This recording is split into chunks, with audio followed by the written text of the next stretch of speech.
नमस्कार मित्रों, स्वागत है आपका हमारे जेवी एंड सीआईबी मेड सिंपल के चैनल में। दोस्तों, retail banking and wealth management में आज हम लोग अक्टूबर 2023 का जो परीक्षा हुआ था उसमें किस प्रकार के सवाल पूछे गए थे, आइए हम लोग डिस्कस करते हैं। जो भी क्वेश्चन मैं शेयर कर रहा हूँ आपको मेमोरी बेस्ड क्वेश्चन शेयर कर रहा हूँ ताकि आप देख पाएँ कि क्वेश्चन पेपर का पैटर्न कैसा रहा है, कौन कौन से इंपॉर्टेंट टॉपिक्स हैं और जो इंपॉर्टेंट टॉपिक्स हैं उसको आप अच्छे से पढ़ पाएँ। यही हमारा मेन एम है इस पर्टिकुलर वीडियो को बनाने का। चलिए शुरुआत करते हैं हम लोग आज की वीडियो को पहले क्वेश्चन के साथ। पहला क्वेश्चन आपके स्क्रीन पर है, ये अक्टूबर 2023 का रिकॉल क्वेश्चन है हमारे आरबीडब्ल्यूएम का। So let's see the first question that we have. पहला सवाल में आपसे पूछा गया है कि which is the primary objective of the co lending model. CLM के बारे में पूछा गया है, ठीक है। तो आपसे पूछा जा रहा है कि हमारा जो सीएलएम है यानी को लैंडिंग मॉडल है बैंक और एनबीएफसी के बीच में, उसका प्राइमरी ऑब्जेक्टिव क्या है। दोस्तों बहुत इंपॉर्टेंट टॉपिक है ये। सीएलएम को अच्छे से देखते जाइए। को लैंडिंग मॉडल बोलते हैं, मैं थोड़ा सा समझा देता हूँ दोस्तों। तो देखिए, को लैंडिंग मॉडल एक कोलैबोरेटिव लैंडिंग इनिशिएटिव है। किसके बीच में? यहाँ साफ साफ लिखा हुआ है बैंक और एनबीएफसी के बीच में। तो इसको इस्टेब्लिश किया गया किसके द्वारा? इसको इस्टेब्लिश किया गया आरबीआई के द्वारा, रिजर्व बैंक ऑफ इंडिया के द्वारा। इसका एम ये है कि हमारा जो क्रेडिट का फ्लो है, इसका एम क्या है कि जो क्रेडिट फ्लो है कहां से कहां तक, तो credit flow to the undeserved and unserved sector. अब देखिए कुछ सेक्टर हमारे यहाँ कैसे हैं, अनडिजर्व्ड सेक्टर हैं। तो अनडिजर्व्ड सेक्टर को जो क्रेडिट फ्लो होता है, ठीक है, उसको इम्प्रूव करना। सीएलएम के बारे में मैंने आपको बताया कि जो हमारा क्रेडिट का फ्लो होता है अनडिजर्व्ड और अनसर्व्ड सेक्टर को, उसको बढ़ाने का काम ये करती है। तो इसमें क्या करते हैं कि जो हमारा एनबीएफसीज हैं, जो बैंक है, उन दोनों के स्ट्रेंथ को ये लिवरेज करते हैं, ठीक है। ये बातें समझ में आई आपको। अब देखिए पहला ऑप्शन देखते हैं, to maximise profit for banks and NBFC through collaborative lending. देखिए कोलैबोरेशन के कारण एफिशिएंसीज तो आते हैं, लेकिन जो प्राइमरी ऑब्जेक्टिव है प्रॉफिट मैक्सिमाइजेशन का नहीं है, तो ये तो गलत है। दूसरा कह रहा है कि to provide affordable credit to unserved and undeserved sector of the economy. क्या लगता है? तो ये बिल्कुल सही ऑप्शन है। तो ये बिल्कुल सही ऑप्शन है कि देखिए यहाँ पे क्या कहा जा रहा है कि जो आरबीआई का जो गोल है सीएलएम का, उससे डायरेक्टली अलाइन कर रहा है कि बैंक क्या करती है ना कि जो हमारा लोअर कॉस्ट फंड है, ठीक है, जो हमारा लोअर कॉस्ट फंड है उसको क्या करती है, बैंक जो है लाती है, bank bring lower cost fund. और एनबीएफसी क्या करती है, तो बैंक लाती है। जो लोअर कॉस्ट फंड है वो बैंक लाती है और एनबीएफसी क्या करती है, what does NBFC do, let me clear it, ठीक है। तो एनबीएफसी क्या करती है, एनबीएफसी अपने एक्सपीरियंस को कंट्रीब्यूट करती है नाई के सेगमेंट में, ठीक है, और कस्टमर आउटरीच को। तो ये जो कॉम्बिनेशन है, इससे क्या होता है कि क्रेडिट ज़्यादा एक्सेसिबल हो जाता है और अफोर्डेबल होता है बोरोवर को, जो कि ट्रेडिशनल बैंक लोन के लिए क्वालिफाई नहीं करते हैं। तो ये हमारा बिल्कुल सही ऑप्शन है। ऑप्शन सी को भी जरा देख लेते हैं। कर रहा है to increase competition between banks and NBFC in the lending sector. तो देखिए सीएलएम में जो है कुछ इनडायरेक्ट कॉम्पिटिशन तो क्रिएट करेगा, लेकिन ये प्राइमरली एक कोऑपरेटिव मॉडल नहीं है जहाँ पे बैंक और एनबीएफसी रिस्क और रिवार्ड को शेयर करें, ठीक है। तो इनडायरेक्ट कॉम्पिटिशन तो क्रिएट होता ही है सीएलएम से, लेकिन प्राइमरली ऑब्जेक्टिव नहीं है, तो सी नहीं होगा। डी कर रहा है कि to exclusively focus on urban market and large business. तो देखिए सीएलएम स्पेसिफिकली अनडिजर्व्ड सेक्टर को टारगेट करता है, जो कि रूरल या सेमी रूरल एरिया में है, ठीक है। तो इसका सही जवाब क्या है, मैं आपको सिंपल भाषा में समझाऊं। सीएलएम का एम यही होता है कि जो हमारा क्रेडिट गैप है उसको ब्रिज करना, फाइनेंशियल प्रोडक्ट को इंक्लूसिव बनाना, एक्सेसिबल बनाना हमारे इंडियन पॉपुलेशन के वाइड सेगमेंट को। तो option B is the correct answer. देखिए इस प्रकार का एक्सप्लेनेशन आपको प्रोवाइड किया जा रहा है and this is essence of our कुछ हमारा जो एमसीक्यू सेशन होता है ना, इसी प्रकार का होता है कि आपको एक एक ऑप्शन को समझाया जाएगा, क्यों कोई ऑप्शन गलत है यही बताया जाएगा और क्यों कोई सही है यही बताया जाएगा, ताकि आपका एक जो एलिमिनेशन टेक्निक है, ऑप्शन को एलिमिनेट करके सही ऑप्शन पता लगाना, इसकी ये डेवलप हो। खाली हम आंसर नहीं बता देते कि हाँ ये क्वेश्चन है इसका ये आंसर है, बिल्कुल नहीं। मैं आपको कंसेप्ट भी समझाता हूँ कि को लैंडिंग मॉडल क्या है, फिर को लैंडिंग मॉडल से कौन सा सबसे एप्रोप्रिएट ऑप्शन है वही बता दो। चलिए अगला सवाल देखते हैं। Which of the following statement is not correct regarding the Reserve Bank of India customer protection measure? तो आइए जरा देखते हैं रिजर्व बैंक ऑफ इंडिया का जो कस्टमर प्रोटेक्शन मेजर है। पहला ऑप्शन कर रहा है the consumer education consumer protection measure, the consumer education and protection department, जिसको हम लोग CEPD बोलते हैं। तो CEPD serve as a single nodal point for handling external complain on deficiencies in service provided by RBI and related entity. क्या लगता है? बिल्कुल सही बात है। CEPD एक सेंट्रल पॉइंट है जहाँ पे कंप्लेन हैंडल किया जाता है पब्लिक से कि ये हमारे जो सर्विस प्रोवाइड किए जा रहे हैं आरबीआई और रिलेटेड एंटिटी के द्वारा, उसमें क्या क्या लैक है, उसमें क्या क्या डेफिशिएंसीज हैं, फिर बी कह रहा है कि the banking code and standard board of India BCSBI has been significantly strengthened and is fully operational. तो ये भी सही है। जो हमारा BCSBI है ये फुल्ली फंक्शनल है, ये क्रूशियल रोल प्ले करता है कस्टमर प्रोटेक्शन में। फिर सी कह रहा है कि CEPD administrates the banking ombudsman scheme. तो देखिए CEPD जो है बैंकिंग ऑम्बड्समैन स्कीम को एडमिनिस्टर करता है, ये भी सही है। ये ग्रीवियंस रिड्रेसल मैकेनिज्म है बैंक कस्टमर के लिए। और लास्ट कह रहा है कि BCSBI in collaboration with Indian bank association. Option D भी देख लेते हैं। ऑप्शन डी में क्या कर रहा है कि BCSBI जो है इंडियन बैंक एसोसिएशन के कोलैबोरेशन में इन्होंने कोड को इस्टेब्लिश किया ताकि मिनिमम स्टैंडर्ड को सेट करे बैंकिंग प्रैक्टिसेस का मेंबर बैंक के लिए। क्या लगता है दोस्तों, ये भी सही है। BCSBI जो है sorry let me write down it correctly, BCSBI, ठीक है, ये किसके साथ मिलकर, IBA के साथ मिलकर इसने कोड को इस्टेब्लिश किया है जो कि मिनिमम सर्विस स्टैंडर्ड को सेट करता है माई मेंबर बैंक के लिए जब वो MSC सेक्टर को डील करता है। तो इसमें सभी के सभी ऑप्शन सही हैं, ठीक है, नॉट करेक्ट का कोई बात ही नहीं है। आगे बढ़ते हैं। देखिए which of the following organization took over December 14, 2009। तो December 14, 2009 में कौन सा ऑर्गेनाइजेशन को टूक ओवर किया गया। तो देखिए इसमें इसका सही जवाब मैं आपको समझाता हूँ। पहला ऑप्शन कर रहा है IDBRT यानी institute for development and research in banking technology, तो ये गलत है। IDBRT देखते हैं हम लोग। नेक्स्ट क्वेश्चन है कि what is the role of a DSA engage in retail loan and credit card. तो देखिए सवाल बहुत बढ़िया है कि जो DSA क्रेडिट कार्ड और रिटेल लोन में इंगेज होता है उसका क्या रोल है। पहला ऑप्शन कर रहा है कि टू सेल इंश्योरेंस प्रोडक्ट। तो देखिए DSA रिकमेंड करेंगे या एक्सप्लेन करेंगे लोन या क्रेडिट कार्ड प्रोटेक्शन प्रोडक्ट को, लेकिन प्राइमरी रोल ये नहीं है कि हम इंश्योरेंस प्रोडक्ट को बेचें। दूसरा कर रहा है कि to find and generate leads for retail loan and credit card.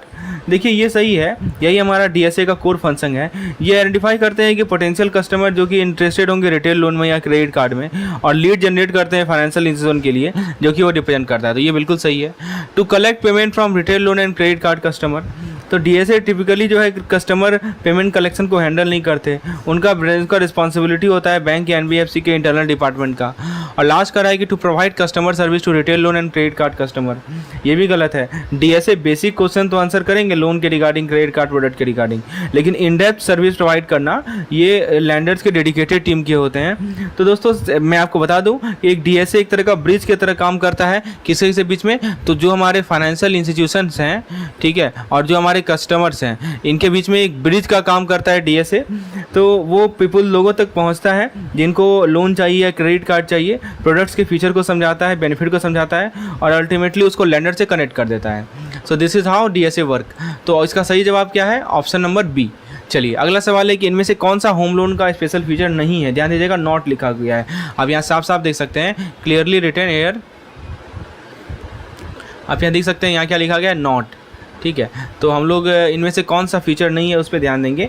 पहला कह रहा है कि tax benefit of interest and instalment repaid. क्या मतलब हुआ, ये कॉमन बेनिफिट होता है होम लोन का जिसके थ्रू आप अपने इंटरेस्ट जो आपने पे किया है उसको डिडक्ट कर सकते हैं और प्रिंसिपल जो आपने रिपे किया अपने टैक्सेबल इनकम से डिडक्ट कर सकते हैं। दूसरा कर रहा है inclusion of income of close relative for enhance loan. कभी कभी क्या होता है, लेंडर जो है क्लोज रिलेटिव के इनकम को कंसीडर करते हैं, जैसे स्पाउस हो गए, पेरेंट हो गए, जो आपके एलिजिबिलिटी को कैलकुलेट करते हैं लार्जर होम लोन के लिए। तीसरा कर रहा है कि facility for step up and step down डेप्ट। ये फीचर आपको अलाउ करता है कि आप अपने मंथली इंस्टॉलमेंट को एडजस्ट करेंगे ऊपर या नीचे, कुछ लिमिट रहेगा depending on your financial situation. और लास्ट ऑप्शन कर रहा है कि option to prepay the loan without any charges. तो कुछ होम लोन परमिट करता है कि आप इंटायर आउटस्टैंडिंग अमाउंट प्रीपे कर दें या उसका पार्ट पे कर दें बिना किसी पेनल्टी का। ठीक है, लेकिन दोस्तों यहाँ जो कर रहा है ना कि जो life insurance of the borrower, ये स्पेशल फीचर नहीं है जो कि होम लोन में बिल्ट अप होता है। बाकी जो आप टैक्स बेनिफिट देख रहे हैं, फिर inclusion of income of close relative for enhance loan, step up कर सकते हैं, स्टेप डाउन कर सकते हैं, प्रीपे कर सकते हैं, लेकिन ये जो लाइफ इंश्योरेंस है ये नहीं है, क्योंकि लाइफ इंश्योरेंस जो है स्पेशल फीचर नहीं है होम लोन के लिए। ये ऑफर किया जाता है लेंडर के द्वारा ऑप्शनल एड ऑन प्रोजेक्ट के रूप में। इंश्योरेंस सिक्योर करता है आउटस्टैंडिंग लोन अमाउंट को यदि बोरोवर का डेथ हो जाए, ठीक है, ताकि उसके फैमिली जो है डेब्ट से बर्डन ना हो।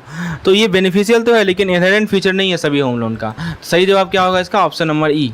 अगला सवाल देखते हैं कि हमारा जो होम लोन जो कंस्ट्रक्शन का होता है उसमें मोरेटोरियम पीरियड क्या होता है। देखिए सबसे पहले मैं समझाता हूँ, होम लोन जो अंडर कंस्ट्रक्शन प्रॉपर्टी है उस केस में लैंडर जो है एक मोरेटोरियम पीरियड देते हैं अंडर कंस्ट्रक्शन प्रॉपर्टी में 18 महीने का। ठीक है, और ये पीरियड अलाउ करता है कि आप अपने रेगुलर ईएमआई पेमेंट को रोक सकते हैं, ठीक है, जब तक कंस्ट्रक्शन चल रहा है। आप पेमेंट तभी करेंगे जब पूरा ईएमआई का पेमेंट तभी करेंगे जब कंस्ट्रक्शन कंप्लीट हो गया और आपको प्रॉपर्टी का पोजीशन मिल गया हो। तो देखिए ऑप्शन ए कह रहा है 6 मंथ गलत है, ठीक है। 6 मंथ बहुत छोटा सा मॉरिटोरियम पीरियड है। 12 महीना दोस्तों जो हमारे लैंडर्स है वो 12 महीने के भी मॉरिटोरियम ऑफर करते हैं, लेकिन सबसे ज़्यादा जो प्रिवेलेंट है वो 18 महीना वाला है, और 24 महीना या 30 महीना भी पीरियड है जो कि 18 महीने से लॉन्गर है। तो ये बहुत इंपॉर्टेंट है नोट करना कि जो स्पेसिफिक मॉरिटोरियम पीरियड है वो डिपेंड करेगा कि क्या टर्म्स एंड कंडीशन जो है आपके इंडिविजुअल टेंडर में सेटअप किया गया है। समझ में आया? तो correct answer is 18 month. What is the maximum repayment tenure for a home loan? तो किसी होम लोन के लिए जो मैक्सिमम रिपेमेंट टेन्योर होता है वो क्या होता है? तो दोस्तों भारत में जो मैक्सिमम रिपेमेंट टेन्योर है होम लोन के लिए वो होता है 30 साल से लेकर 40 साल तक, depending on the lender and borrower profile. तो 30 ईयर्स मैक्स होता है। ट्रेडिशनली मैक्सिमम टेन्योर जो होता है वो 30 साल का होता है। फिर 35, तो यही हमारा आंसर हो जाएगा, और 30 ईयर्स ही हमारा आंसर होगा, ठीक है। 35 कुछ लैंडर को दिया जाता है। तो एप्लीकेंट का एज जो है ना, यंगर एप्लीकेंट जो है जो कि 30 ईयर्स से बिलो हैं वो एलिजिबल होते हैं लॉन्गर टेन्योर के लिए। यदि लार्जर लोन अमाउंट है तो लैंडर कॉशियस रहेगा और एक शॉर्टर टेन्योर ऑफर करेगा रिस्क को मिटिगेट करने के लिए। तो ये याद रखिए कि जितना लंबा टेन्योर होगा और लो ईएमआई होगा, जिसके कारण से ओवरऑल इंटरेस्ट पेमेंट क्या होगा, ज़्यादा होगा, ठीक है। ये बातें ध्यान रखनी है। ऑप्शन नंबर सी का सही जवाब है। What is the maximum loan to value ratio for a home loan above 75 lakh? Features of CRM software. आपसे सवाल पूछा गया है कि जो सीआरएम सॉफ्टवेयर होता है, कस्टमर रिलेशनशिप मैनेजमेंट सॉफ्टवेयर, इसका प्राइमरी फीचर कौन सा है? ऑप्शन 1 था marketing automation and sales force automation. Option 2 था जियोलॉजिकल टेक्नोलॉजी और लोकेशन बेस्ड सर्विस। ऑप्शन 3 था कॉन्टैक्ट सर्विस सेंटर ऑटोमेशन। अब देखिए ये तो हमारा 1, 2 एंड 3 है। क्वेश्चन का ऑप्शन है 1 एंड 2 ओनली। 1 एंड 2 एक्चुअली में 1 एंड 3 होगा, गलती से 1 एंड 2 दोबारा लिखा गया है। सी है 2 एंड 3 ओनली और डी है 1, 2 एंड 3 ऑल। दोस्तों इस क्वेश्चन का करेक्ट आंसर मैं आपको बता दूं, option number D correct answer है, 1, 2 एंड 3 ऑल। यानी कि दोस्तों चाहे आपका मार्केटिंग ऑटोमेशन हो और सेल्स फोर ऑटोमेशन हो, ये भी सीआरएम सॉफ्टवेयर का फीचर है। जियोलॉजिकल टेक्नोलॉजी और लोकेशन बेस्ड सर्विस, ये भी हमारा सीआरएम सॉफ्टवेयर का फीचर है। और कॉन्टैक्ट सेंटर ऑटोमेशन भी हमारा सीआरएम सॉफ्टवेयर का फीचर है। आइए दोस्तों हम लोग क्वेश्चन नंबर 2 पे आते हैं। For failed ATM transaction, a customer of the bank may take a recourse to banking ombudsman in case of non-receipt of reply to his initial complaint from the bank within। यानी कि मान लीजिए कोई ATM transaction fail हो गया तो किसी bank का जो कस्टमर है वो बैंकिंग ओम्बड्समैन को रिकोर्स ले सकता है। यदि मान लीजिए कि उसको इनिशियल जो उसने कंप्लेंट डाला था उसका और उसको रिसीप्ट नहीं मिला, तो कितने दिनों में ये रिकोर्स ले सकता है? 10 दिन में, 15 दिन में, 30 दिन में, या कोई टाइम लिमिट नहीं है। दोस्तों इसका करेक्ट आंसर है ऑप्शन नंबर सी, यानी कि 10 डेज। दोस्तों आगे बढ़ने से पहले मैं आप लोगों को अपने प्लान्स के बारे में बता दूं। रिटेल बैंकिंग के हमने प्लान डाल रखे हैं ताकि आपको रिटेल बैंकिंग का कंटेंट आसानी से मिल जाए, स्टडी मटेरियल आपको आसानी से मिल जाए, आपको केवल पढ़ना है। दोस्तों प्लान ए में आपको PDF मिलेगा, इसके अंदर थ्योरी और MCQs दोनों इंक्लूडेड हैं, plus 4 full length mock test होंगे, प्लस टेलीग्राम पे MCQ डिस्कशन होगा और प्लस वीडियोज़ होंगे। इसका कॉस्ट आपको पड़ेगा ₹300। प्लान बी में दोस्तों आपको PDF मिलेंगे, फुल लेंथ मॉक टेस्ट मिलेंगे और वीडियोज़ मिलेंगे। इसका कॉस्ट पड़ेगा आपको ₹250। इसके अंदर प्रीवियस ईयर क्वेश्चंस भी मैं जो जैसा मैं आपको अपलोड करके दे रहा हूँ उसका PDF आपको मिलेगा। प्लान से में दोस्तों आपको PDF मिलेगा और फिर थ्योरी मिलेगा, उसका MCQs मिलेगा। और दोस्तों प्लान डी में आपको 4 फुल लेंथ मॉक टेस्ट मिलेगा, प्रीवियस ईयर क्वेश्चन रहेंगे वो खासकर, इसका कॉस्ट है ₹89। यदि इन सभी को आप प्लान्स को लेना चाहते हैं दोस्तों तो आप प्लीज़ मुझे इस नंबर पर व्हाट्सएप करें 8292857381 पे। चलिए हम लोग नेक्स्ट क्वेश्चन को डिस्कशन करते हैं। Which of the following factors can lead to an unfavourable credit score? यानी कि अनफेवरेबल क्रेडिट स्कोर के पीछे कौन सा फैक्टर रहता है? Avoiding over leveraging, too many forms of credit such as unsecured personal loan among family members, on time loan EMI payment, too much unsecured credit such as multiple personal loan. तो आपका credit score unfavourable कब होगा बताइए? तो option D सही होगा कि यानी मान लीजिए आपने बहुत सारा अनसिक्योर्ड क्रेडिट ले लिया है, जैसे कि मल्टीपल पर्सनल लोन ले लिया है, इस कारण से। आइए क्वेश्चन नंबर 4 को डिस्कशन करते हैं। In which stage among different processes of marketing and organisation undertake a detail examination of the market and marketing environment in which it would be introducing it product. मतलब आपको बताना है कि कौन से स्टेज में, मार्केटिंग का बहुत सारा स्टेज होता है ना, तो उसमें से कौन सा ऐसा स्टेज है जहाँ पे एक ऑर्गेनाइजेशन जो है एक डिटेल एग्जामिनेशन करती है मार्केट का और मार्केटिंग एनवायरनमेंट का, जिसमें ये अपने प्रोडक्ट को इंट्रोड्यूस करती है। Market planning, market implementation, marketing analysis, marketing control. इसका करेक्ट आंसर है दोस्तों option number C, that is marketing analysis. तो मार्केटिंग एनालिसिस में दोस्तों कोई भी ऑर्गेनाइजेशन जो है एक डिटेल एग्जामिनेशन करती है मार्केट का और मार्केटिंग एनवायरनमेंट का, in which it would be introducing it product. Next question है दोस्तों हमारे सामने, under which of the following circumstances restructuring of loan may be considered, यानी कि लोन का रिस्ट्रक्चरिंग किस सर्कमस्टांस में कंसिडर किया जाएगा। पहला, unforeseen event, major illness, social function requiring significant outlay of fund in family of the borrower और any other circumstance that may affect the repayment capacity. In case of salaried class borrower who are on loss of pay due to lockout, strike, disciplinary action, delayed payment of salary by employer, delayed completion of the housing project, death or disability of the borrower. Fifth है default in meeting payment repayment obligation to the lender and has diverted the fund for other purpose not in terms of sanction। तो आपको बताना है कि restructuring कहाँ पे consider किया जाएगा। 1, 3, 4 and 5, 1, 2, 4 and 5, 1, 2, 3 and 4, 1, 2, 3 and 5, all of this. तो करेक्ट आंसर है दोस्तों इसका ऑप्शन सी, 1, 2, 3 and 5। 4 में नहीं, मान लीजिए कि बोरोवर का डेथ हो गया या डिसेबिलिटी हो गया तो उस केस में रिस्ट्रक्चरिंग नहीं कंसिडर करते हैं, बाकी चारों केस में हम लोग रिस्ट्रक्चरिंग करेंगे उस पार्टिकुलर लोन का।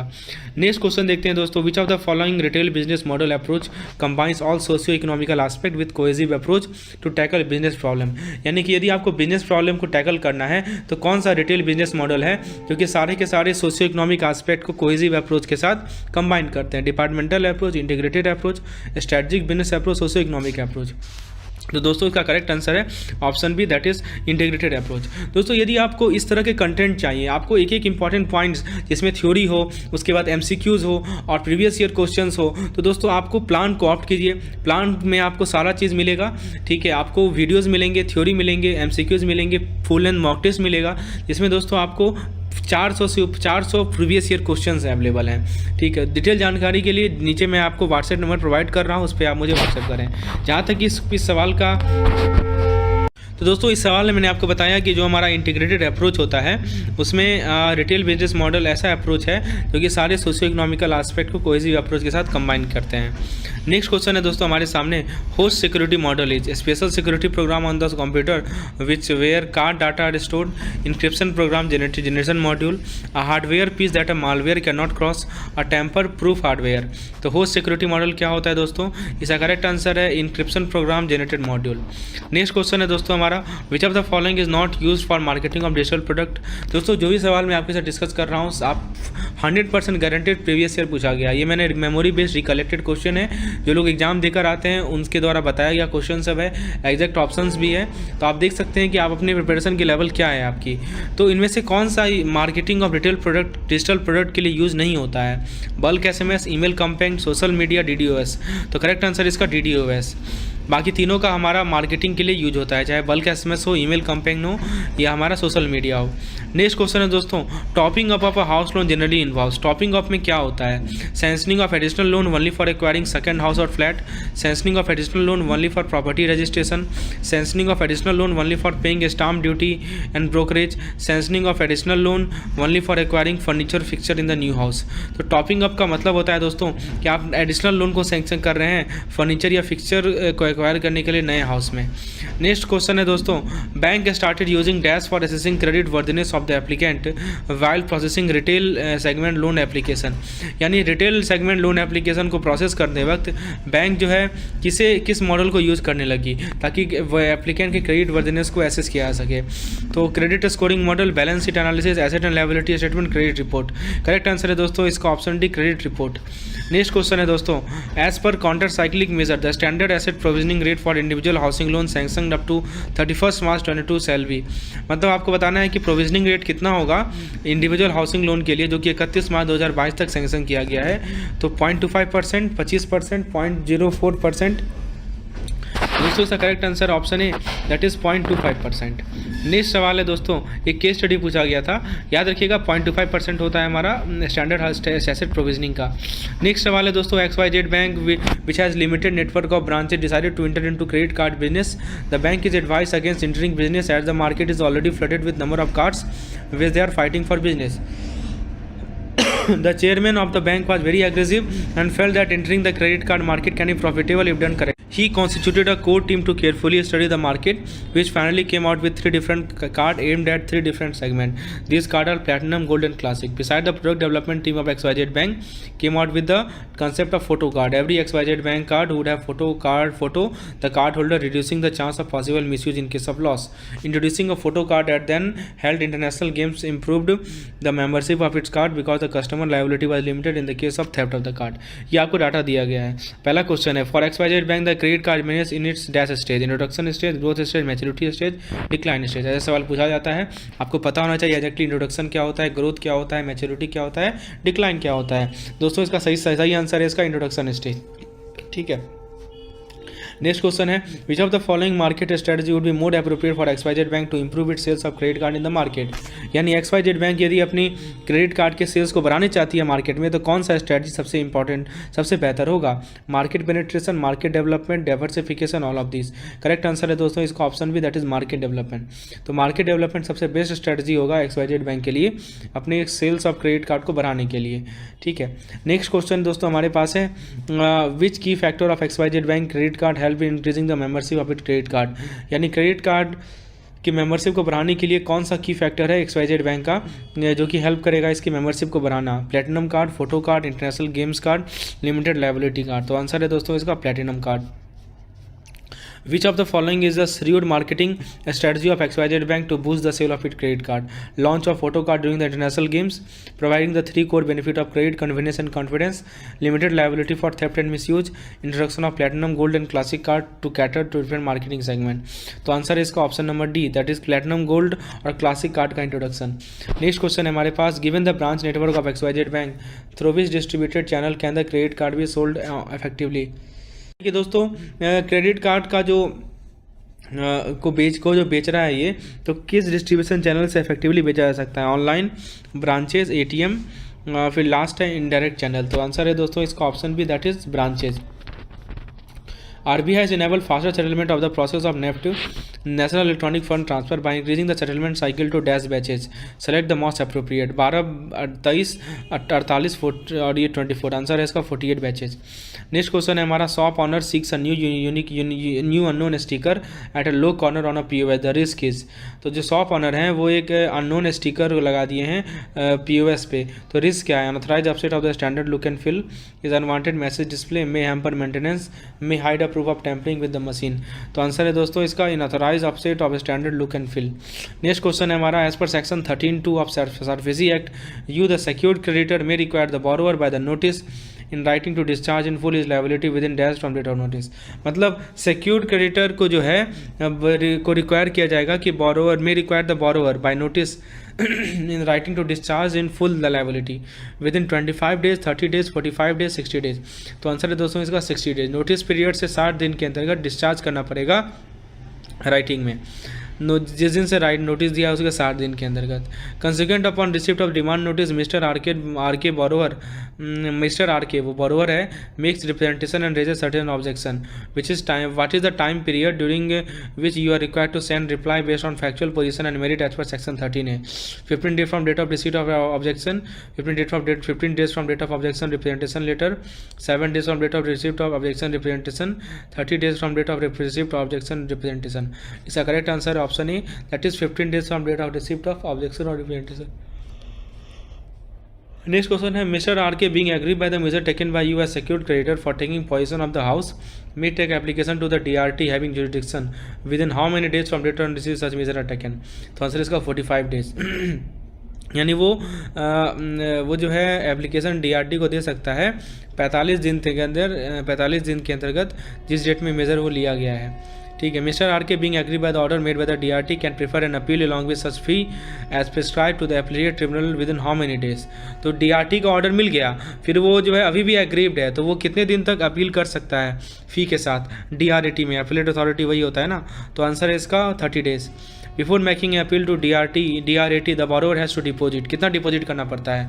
50% of debit demanded by the bank और determined by DRT whichever is less, 50% of the debit demanded by the bank और determined by DRT whichever is more, 30% of debit demanded by the bank और determined by DRT whichever is less, और D का none of this.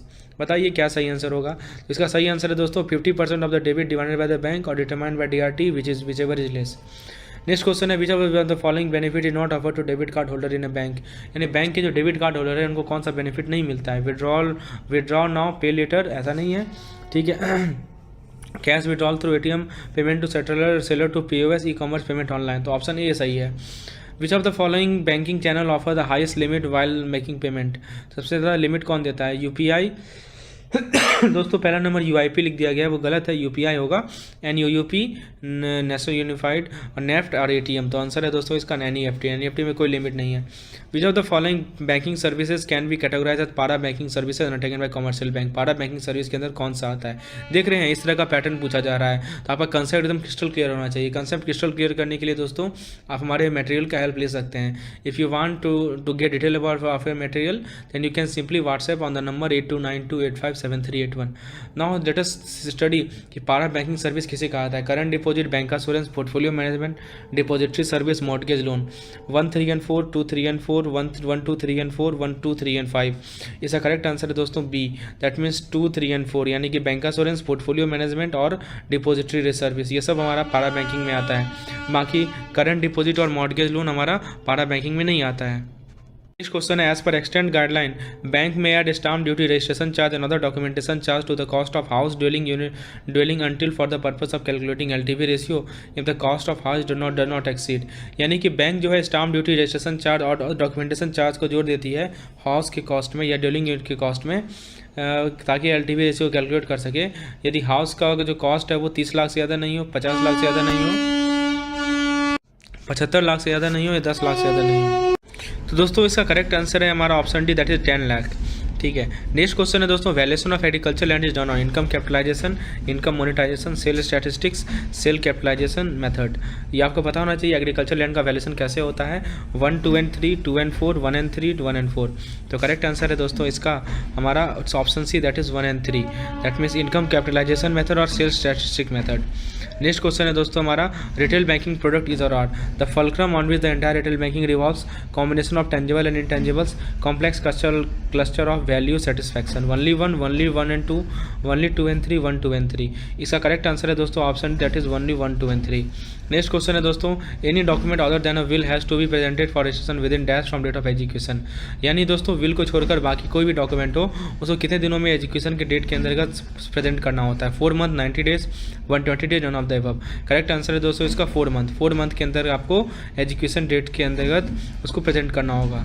Next question है दोस्तों the process of conversion of securities from electronic form to physical form, यानी आप securities को electronic से physical form में कन्वर्ट करते हैं, इस प्रोसेस को क्या नाम देते हैं। ऑप्शन ए कह रहा है रीमेटेरियलाइजेशन, कैपिटलाइजेशन, फॉर्मुलेशन, डीमेटेरियलाइजेशन।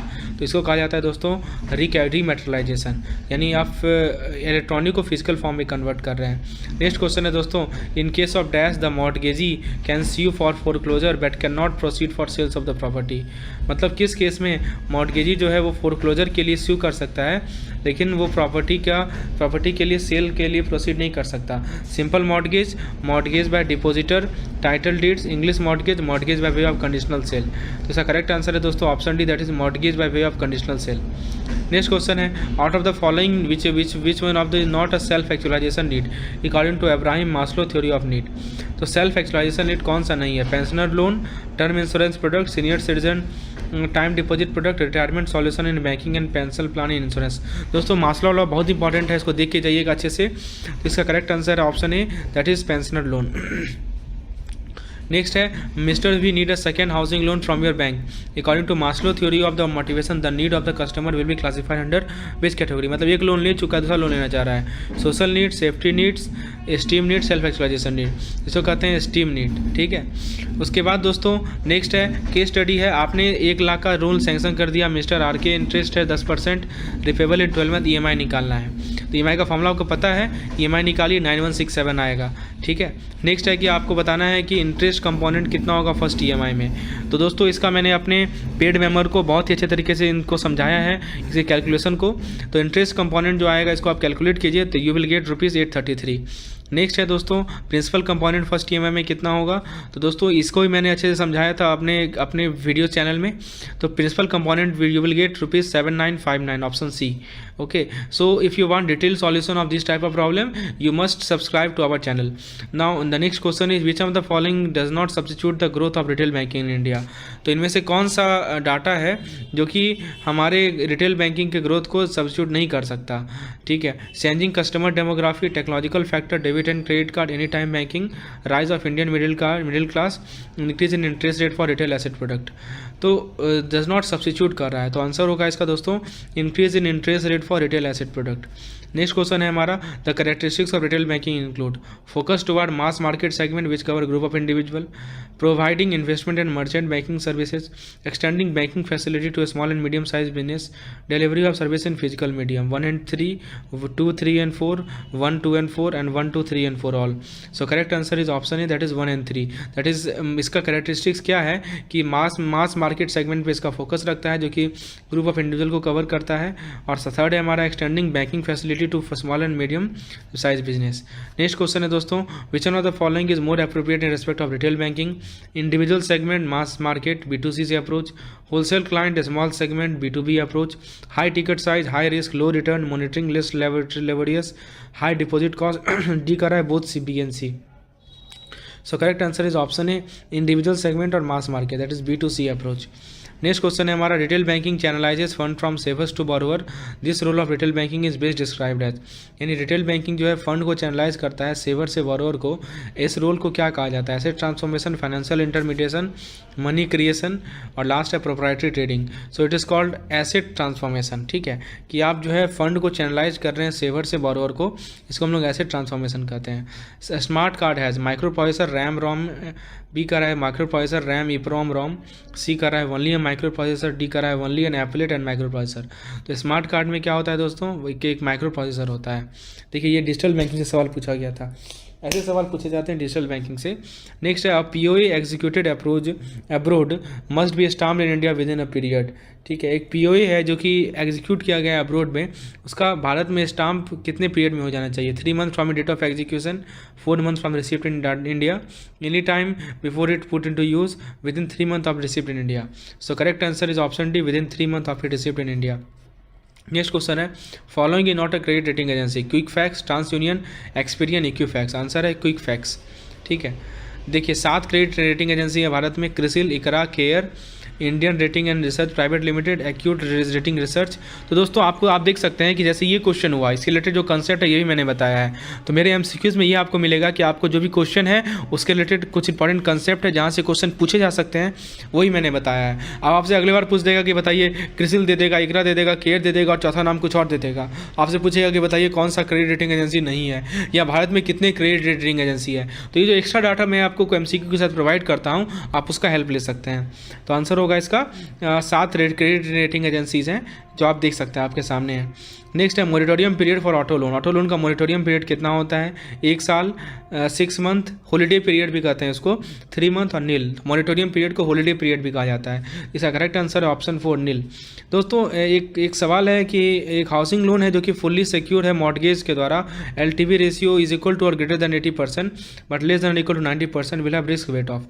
मतलब LTV रेशियो आपको दे रखा है कि 80 और 90 के बीच में है, 80 और 90% के बीच में है, तो उसका LTV रेशियो क्या होगा। और ये जो हाउसिंग लोन है वो फुल्ली सिक्योर्ड है मॉर्गेज के द्वारा। ऑप्शन ए है 0%, 20%, 50%, 100%। तो इसका आंसर है ऑप्शन सी, दैट इज 50%। दोस्तों चार्ट याद रखिएगा, ये बहुत इंपॉर्टेंट है। सेल्फ एक्चुअलाइजेशन नीड के लिए रिटेल बैंकिंग के अंदर कौन सा प्रोडक्ट और सर्विस कवर्ड है, pensioner loan, retirement situation, pension plan insurance, senior citizen deposit, any of the है both A and B। Answer है both A and B, that is pensioner loan and senior citizen loan. ये दोनों के दोनों दोस्तों self actualisation need के लिए included है। एक क्वार्टरली रिपेमेंट ऑफ लोन है, इसका इंटरेस्ट रेट है 8% per annum, effective rate annual interest rate पूछा गया था। तो इसका करेक्ट आंसर है दोस्तों, द करेक्ट आंसर इज 8.25%। ठीक है, 8.25%। The parties to the fund NEFT system are, कौन कौन से पार्टीज होते हैं, sending bank, NEFT clearing bank, receiving service centre. 5 parties होते हैं, तो इनमें चारों पार्टीज करेक्ट हैं। सेंडिंग बैंक होंगे, नेफ्ट क्लियरिंग सेंटर होंगे, रिसीविंग सेंटर सर्विस सेंटर होंगे। A person R will take loan, ये तो मैंने पहले ही बता दिया आपको। प्रोपोगेट मॉडल में आर क्या होता है, ओ क्या होता है, जी क्या होता है, टी क्या होता है, ई क्या होता है, पी होता है प्रोडक्ट, आर होता है रिस्क, ओ होता है अपॉर्चुनिटी, पी होता है पीपल, ए होते हैं एपिटाइट, जी होते हैं ज्योग्राफी, ए होते हैं एट्रीब्यूट, टी होता है ट्रेनिंग और ई से होता है एजुकेशन। प्राइमरी फीचर क्या होता है ये हमने पहले ही देखा था, फर्स्ट क्वेश्चन था हमारा। हाँ ये देखिए ये सवाल पूछा गया था, म्यूनिसिपल वैल्यू 32,000 दे रखा, 3,20,000 है, फेयर रेंट 3,50,000 है, स्टैंडर्ड रेंट 3,70,000 है, म्यूनिसिपल टैक्स 10% है, interest on fund borrowed 5 year back of purchase 42,000 है, ग्रॉस एनुअल वैल्यू निकालना है। तो सबसे पहला स्टेप क्या करेंगे, आप म्यूनिसिपल वैल्यू और फेयर वैल्यू को कंपेयर कीजिए, फेयर रेंट को, तो जो ग्रेटर वैल्यू है उसको चूज़ कीजिए। तो बताइए म्यूनिसिपल वैल्यू आपका 3,20,000 है, फेयर रेंट आपका 3,50,000 है, ज़्यादा वैल्यू 3,50,000 का है, यानी फेयर रेंट को आप चूज़ कीजिए। ठीक है, अब देखिए उसके बाद स्टेप 2 में क्या है कि आपको फेयर रेंट और स्टैंडर्ड रेंट को कंपेयर करना है। तो फेयर रेंट तो आपका 3,50,000 है और स्टैंडर्ड रेंट कितना है 3,70,000। ठीक है, तो यहाँ पे आपको मिनिमम वैल्यू लेना है, तो मिनिमम वैल्यू क्या होगा 3,70,000 का। ठीक है, तो जो मिनिमम वैल्यू आया ना वही आपका क्या हो जाएगा, ग्रॉस एनुअल वैल्यू हो जाएगा। तो ग्रॉस एनुअल वैल्यू कितना हो जाएगा 3,50,000। मैं फिर से रिपीट कर रहा हूँ, म्यूनिसिपल वैल्यू और फेयर रेंट में से आपको मैक्सिमम लेना है और फेयर रेंट और स्टैंडर्ड रेंट में से आपको मिनिमम लेना है। ठीक है, तो आपको मिल जाएगा ग्रॉस एनुअल वैल्यू। सेकंड पूछेगा आपसे कि म्यूनिसिपल टैक्स कितना पेमेंट हुआ, तो म्यूनिसिपल टैक्स का 10% है। 10% किसका, तो जो आपका ग्रॉस एनुअल वैल्यू है, ग्रॉस एनुअल वैल्यू कितना है 3,50,000 है, तो 3,50,000 का एक 10% निकालिएगा आप, तो आपको मिल जाएगा 35,000। तो यही है सवाल था। तो दोस्तों आज का सवाल कैसा लगा आपको, यदि आप इस तरह के और भी MCQ सेशन चाहते हैं दोस्तों, यदि आप इस तरह के और भी PDF चाहते हैं प्रीवियस ईयर क्वेश्चन का, ताकि आपका उसमें दोस्तों क्वेश्चन में जो भी इंपॉर्टेंट कंसेप्ट रहेंगे वो भी मैं आपको बताऊंगा। तो चलिए दोस्तों शुरुआत करते हैं अपने वीडियो लेसन को अपने पहले क्वेश्चन के साथ। दोस्तों सबसे पहला क्वेश्चन है, which of the following are the primary feature of CRM software. CRM का फुल फॉर्म होता है कस्टमर रिलेशनशिप मैनेजमेंट। तो कस्टमर रिलेशनशिप मैनेजमेंट के सॉफ्टवेयर का प्राइमरी फीचर क्या क्या है। ऑप्शन ए 1 कर रहा है marketing automation and sales force automation, second कर रहा है जियोलॉजिकल टेक्नोलॉजी और लोकेशन बेस्ड सर्विस, थर्ड कर रहा है कॉन्टैक्ट सेंटर ऑटोमेशन। अब देखिए ऑप्शन ए है 1 and 2 ओनली, बी है 1 and 2 ओनली, सी है 2 and 3 ओनली, डी है 1, 2 and 3 ओनली। तो दोस्तों इस क्वेश्चन का करेक्ट आंसर है हमारा 1, 2 and 3 ओनली। ठीक है, इसका करेक्ट आंसर है ऑप्शन नंबर डी, यानी कि 1, 2 and 3 ओनली, यानी तीनों के तीनों जो है हमारे प्राइमरी फीचर है कस्टमर CRM सॉफ्टवेयर के। नेक्स्ट क्वेश्चन नंबर 2 है, for a failed ATM transaction, यदि कोई ATM ट्रांजेक्शन फेल हो जाता है दोस्तों, उसके रिगार्डिंग क्वेश्चन है, a customer of a bank may take a recourse to banking ombudsman. तो पहले तो वो कंप्लेन करेगा बैंक को, यदि कंप्लेन नहीं आया, यदि उसका कोई रिप्लाई नहीं आया, तो दोस्तों वो बैंकिंग ओम्बड्समैन के पास जा सकता है कितने दिनों में, 10 दिन में, 15 दिन में, 30 दिन में, या नो टाइम लिमिट। तो दोस्तों इस क्वेश्चन का करेक्ट आंसर है हमारा ऑप्शन नंबर सी, यानी कि 30 दिन में। ठीक है, तो बैंकिंग ओम्बड्समैन को जाने का टाइम जो है वो है कितना दिन, 30 डेज है। ठीक है, आगे बढ़ते हैं दोस्तों, कुछ क्वेश्चंस नेक्स्ट क्वेश्चन देखते हैं, which of the following factor can lead to an unfavourable credit score. तो ये काफ़ी इंपॉर्टेंट कंसेप्चुअल क्वेश्चन है, आपके बुक में दे रखा है ये चीज़, रिटेल बैंकिंग के मैकिमिलन बुक में। तो इनमें से कौन सा फैक्टर है जो कि अनफेवरेबल क्रेडिट स्कोर के कारण बन सकता है। Avoiding over leverage, too many form of credit such as unsecured personal loan among family members, one time loan EMI payment, too much unsecured credit such as multiple personal loan. तो दोस्तों इसमें correct answer है हमारा option number D, यानी कि too much unsecured credit such as multiple personal loan. ठीक है, ये एक इंपॉर्टेंट फैक्टर है जो कि अनफेवरेबल क्रेडिट स्कोर को काउज करता है। नेक्स्ट कंसेप्ट देखते हैं, in which stage among different processes of marketing.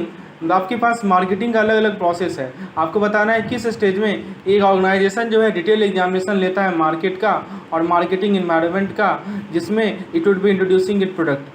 तो आपको बताना है, देखिए मार्केटिंग का अलग अलग स्टेजेस होता है, तो आपको उस स्टेज का नाम बताना है जिसमें ऑर्गेनाइजेशन एक डिटेल एग्जामिनेशन लेता है मार्केट का और मार्केटिंग इन्वायरमेंट का, जिसमें ये अपना प्रोडक्ट को इंट्रोड्यूस करेगा। ऑप्शन ए है मार्केट प्लानिंग, ऑप्शन बी है मार्केटिंग इम्प्लीमेंटेशन, ऑप्शन सी है मार्केटिंग एनालिसिस, ऑप्शन डी है मार्केटिंग कंट्रोल। तो दोस्तों इस क्वेश्चन का करेक्ट आंसर है ऑप्शन सी, यानी कि marketing analysis. So the correct answer will be marketing analysis, option number C. आगे बढ़ते हैं दोस्तों, हम नेक्स्ट क्वेश्चन पे आते हैं। नेक्स्ट क्वेश्चन है हमारा, अब देखिए कुछ सर्कमस्टांस आपके सामने लिखा गया है, आपको बताना है किस सर्कमस्टांस में रीस्ट्रक्चरिंग ऑफ लोन में भी कंसिडर्ड, यानी आपको लोन को रीस्ट्रक्चर करना पड़ेगा। पहला है unforeseen event, major illness, social function requiring significant outlay of fund in family of the borrower और any other circumstance that may affect the repayment capacity. मतलब किसी भी बोरोवर के फैमिली में कोई ऐसा अनफॉर्चुनेट इवेंट आ जाए ठीक है, और इलनेस आ जाए, सोशल फंक्शन आ जाए जिसमें आउटले ऑफ फंड का रिक्वायरमेंट हो। दूसरा है कि in case of salaried class borrower who are on lot of pay due due to lock out, strike, disciplinary action, delayed payment of salary by employer. Third कर रहा है delayed completion of housing project. चौथा कर रहा है death और disability of the borrower. पांचवा कर रहा है default in meeting payment repayment due to the lender and has diverted the fund for other purpose not in sanction. तो ऑप्शन ए है 1, 3, 4 एंड 5 ओनली, ऑप्शन बी है 1, 2, 4 and 5 only, option C है 1, 2, 3 and 4 only, D all of this.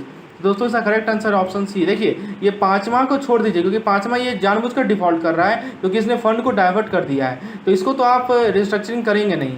लेकिन ये जो चारों case है, ऊपर के चारों केस में आप रिस्ट्रक्चरिंग कर सकते हैं, इसीलिए ऑप्शन नंबर सी यहाँ पे करेक्ट आंसर होगा। चलिए आगे बढ़ते हैं दोस्तों। Which of the following retail business model approach combines all socio economic aspect with cohesive approach to tackle business problem.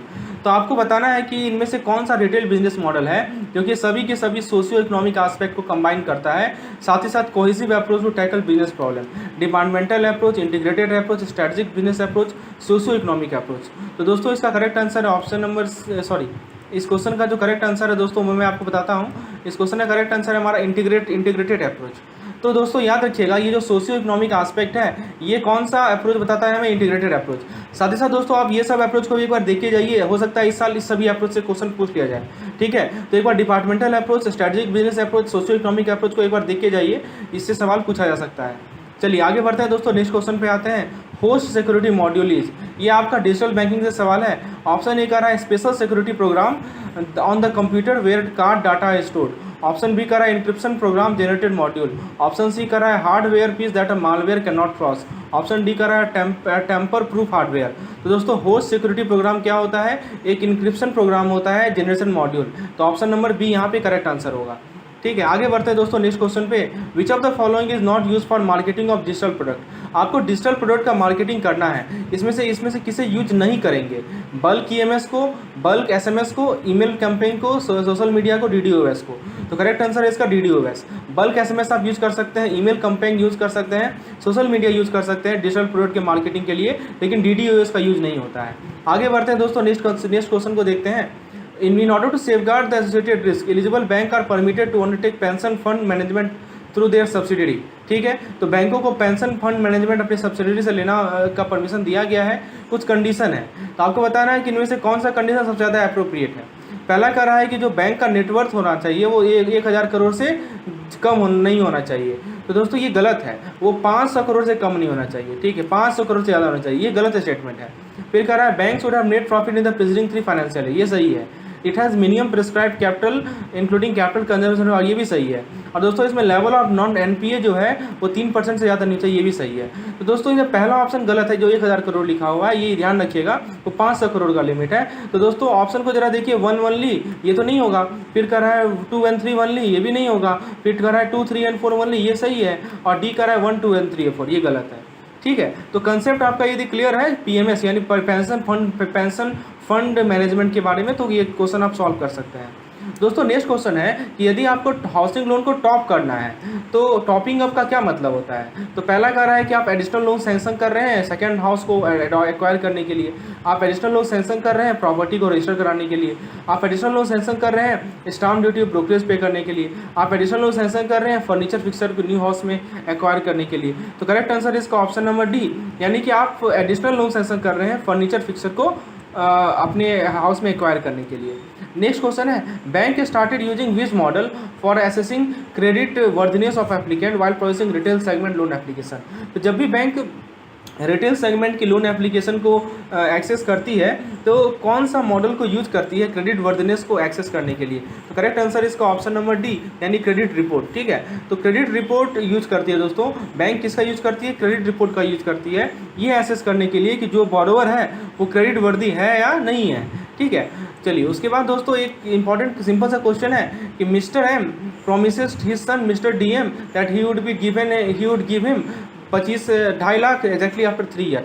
मतलब 3 साल बाद जो है, ये 3 साल मान लीजिए फर्स्ट ईयर हो गया, ये सेकंड ईयर हो गया, ये थर्ड ईयर हो गया, तो 3 साल बाद 2.5 लाख रुपया मिलेगा, 2.5 लाख रुपया उसको मिलेगा, ठीक है। और दोस्तों एनुअल कंपाउंडिंग बेसिस पे इंटरेस्ट है, तो आपको बताना है कि what is the present value of the amount considering the interest rate 10%। आज के डेट में उसका वैल्यू कितना होगा, आज के डेट में मतलब आज के डेट में उसका वैल्यू कितना होगा। तो दोस्तों आपको प्रेजेंट वैल्यू निकालना है, फ्यूचर वैल्यू दे रखा है, तो present value is equal to future value 1 + r whole to the power n। Future value कितना है आपका, फ्यूचर वैल्यू है 2.5 लाख, और दोस्तों आर कितना लेंगे आप, 10% लेंगे यानी 1.1 लेंगे, और आपका दोस्तों टाइम कितना है, 3 साल है, तो 1.1 का क्यूब ले लीजिए। तो इसको आप सिंप्लीफाई करेंगे तो आपको 25 से 2.5 लाख अपॉन 1.331 आएगा।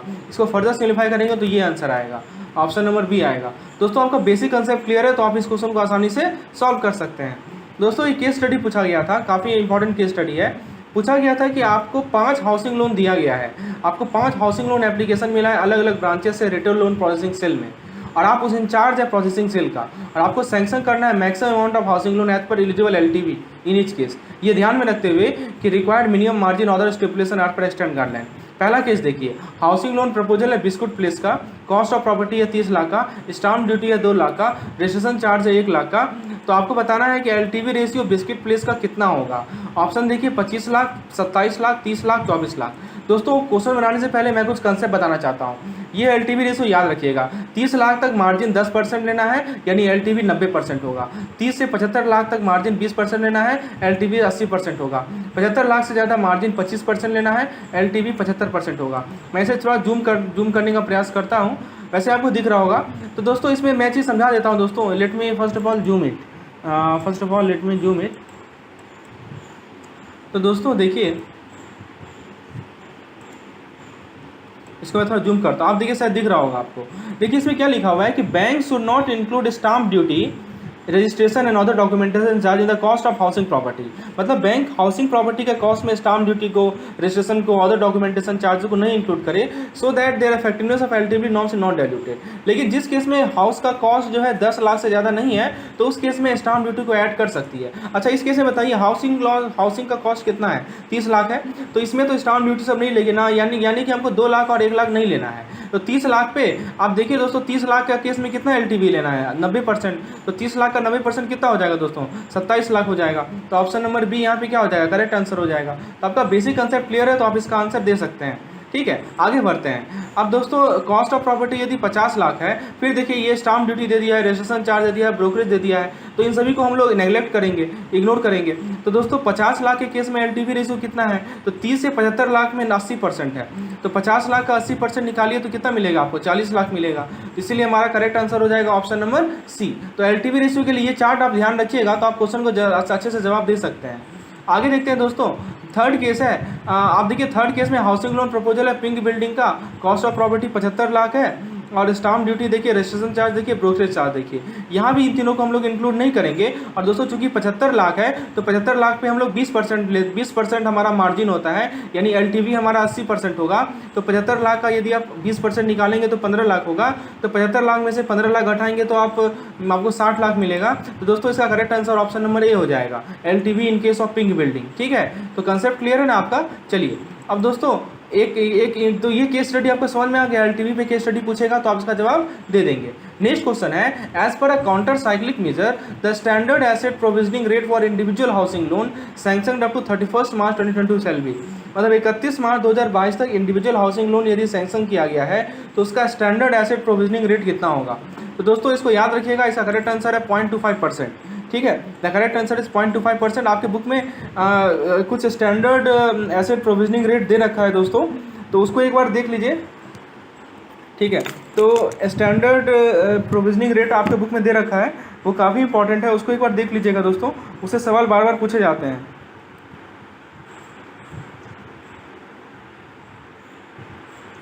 चलिए तो दोस्तों आगे बढ़ते हैं हम लोग, नेक्स्ट कॉन्सेप्ट पे आते हैं।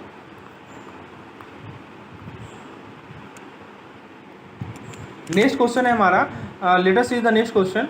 You are a branch head of the bank. आप किसी बैंक के ब्रांच हेड हैं और आपने कुछ हाउसिंग लोन को सैंक्शन किया मिस्टर एम को और उनकी वाइफ मिसेस आर को सेल्फ ऑक्यूपाइड फ्लैट लेने के लिए, और वो ऑनर है 50-50 के रेशियो में।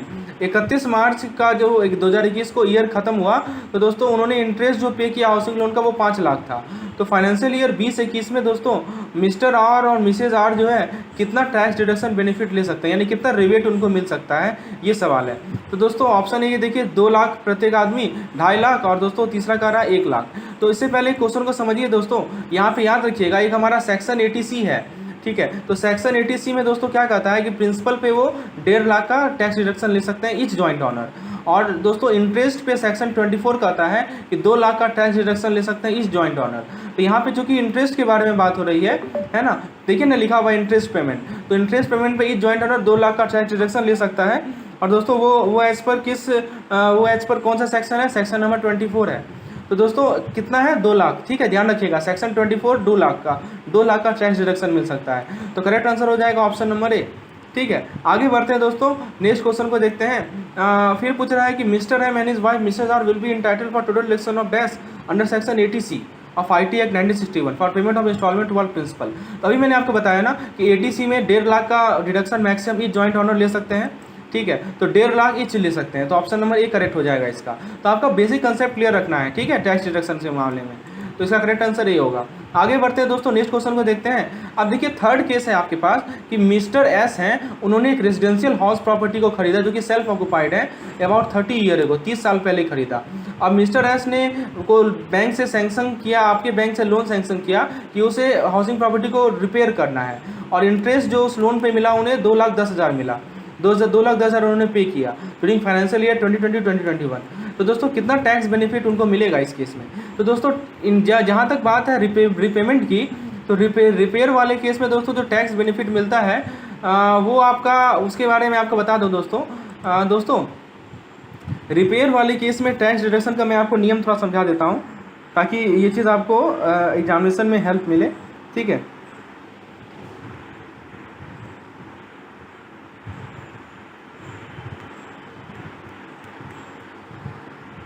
तो दोस्तों देखिए, यदि आपने होम लोन लिया है रेनोवेशन के लिए लिया है, आपने रिपेयर के लिए लिया है, अल्ट्रेशन के लिए लिया है, तो दोस्तों आप सेक्शन 24B में, ध्यान रखिएगा, सेक्शन 24B में इंटरेस्ट डिडक्शन क्लेम कर सकते हैं। और दोस्तों डिडक्शन जो कैप है वो है 30,000 पर साल, ठीक है, ये ध्यान रखिएगा। तो अभी तक हमने सेक्शन 80C देखा, 80C में हमने कितना देखा था दोस्तों, 1.5 लाख। फिर दोस्तों हमने सेक्शन 24 देखा, अभी हमने देखा था सेक्शन 24, ठीक है, जो कि था दोस्तों सेक्शन 24 में हमने क्या देखा कि सेक्शन 24 में दोस्तों जो हमारा इंटरेस्ट था वो कितना था, 2 लाख का, ठीक है। और दोस्तों अभी मैंने आपको क्या बताया, सेक्शन 24B में क्या है, आपको रिपेयर रिनोवेशन करना है तो आपको 30,000 रुपया पर साल का, ये सब नोट कर लीजिए, काफ़ी इंपॉर्टेंट है। तो option number C correct answer होगा। चीज़ें आपको क्लियर हो रही हैं, चलिए आगे बढ़ते हैं दोस्तों। आप देखिए मिस्टर जी ने सैंक्शन किया है हाउसिंग लोन 25 लाख का फॉर अपने रेजिडेंस के लिए, और दोस्तों कितना टैक्स बेनिफिट मिस्टर जी क्या क्लेम कर सकते हैं दोस्तों, ये 80EA सेक्शन, एक नया सेक्शन है 80EA के अंतर्गत एडिशनल डिडक्शन ये क्लेम कर सकते हैं दोस्तों। तो याद रखिए, इसका कंसेप्ट मैं आपको समझा देता हूं दोस्तों। देखिए इस पार्टिकुलर सेशन में आपको कंसेप्ट भी बता रहा हूं और क्वेश्चन भी सॉल्व करवा रहा हूं, ये आपको बुक में कहीं नहीं मिलेगा। तो दोस्तों यदि आपको इस तरह के और कंटेंट चाहिए तो एक वीडियो को लाइक जरूर कर दें ताकि मुझे मोटिवेशन मिले, मैं इस तरह का वीडियो आप लोगों को और प्रोवाइड कर सकूं। तो दोस्तों देखिए डिडक्शन जो इंटरेस्ट पेमेंट का है वो 1.5 लाख का है, वो है 80EA के अंदर। ये ओवर एंड एबव द है, जो 2 लाख का डिडक्शन मैंने बताया ना इंटरेस्ट पेमेंट का सेक्शन 24B में, उसके ऊपर है ये, ठीक है। तो सेक्शन 24B में जो 2 लाख का है उसके ऊपर ये 1.5 लाख का एडिशनल मिलता है, ये ध्यान रखिएगा। इसमें करेक्ट आंसर हो जाएगा ऑप्शन नंबर बी, यानी कि 1.5 लाख, ठीक है, 1.5 लाख। चलिए यहाँ तक क्लियर है दोस्तों आप लोगों का कंसेप्ट। आगे बढ़ते हैं दोस्तों, आगे देखिए क्वेश्चन है कि XYZ बैंक था जिसके पास लिमिटेड नेटवर्क ऑफ ब्रांच है, उन्होंने इंटर किया क्रेडिट कार्ड बिजनेस में, the bank is advice against entry. दोस्तों ये सब फालतू का चीज़ है, ठीक है, कार्ड के बारे में क्वेश्चन पे आते हैं direct. For XYZ bank the credit card business is in initial. अब दोस्तों जरा देखिए, पढ़िए इसको कि bank is advice against entering business या the market early flooded with number of card which is fighting for business. इसको एक बार पढ़ लीजिए दोस्तों। इसमें पूछ रहा है कि अभी किस स्टेज में ये बिजनेस है, इंट्रोडक्शन, ग्रोथ, मैच्योरिटी, डिक्लाइन। तो ये इंट्रोडक्शन स्टेज में है। नेक्स्ट है which of the following market strategy would be most appropriate for XYZ bank to improve it sales of credit card in the market. यानी XYZ bank को यदि अपने credit card sales को improve करना है तो इनमें से कौन सा स्ट्रेटजी सबसे अप्रोप्रिएट होगा, penetration, development, diversification, all of this. दोस्तों करेक्ट आंसर है इसका market development. Market development strategy सबसे यूजफुल होगा, नेक्स्ट क्वेश्चन है विच की factor of XYZ bank credit card help in increasing the membership of it credit card. तो यदि अपने क्रेडिट कार्ड का मेंबरशिप बढ़ाना है तो कौन सा की फैक्टर इसको हेल्प करेगा?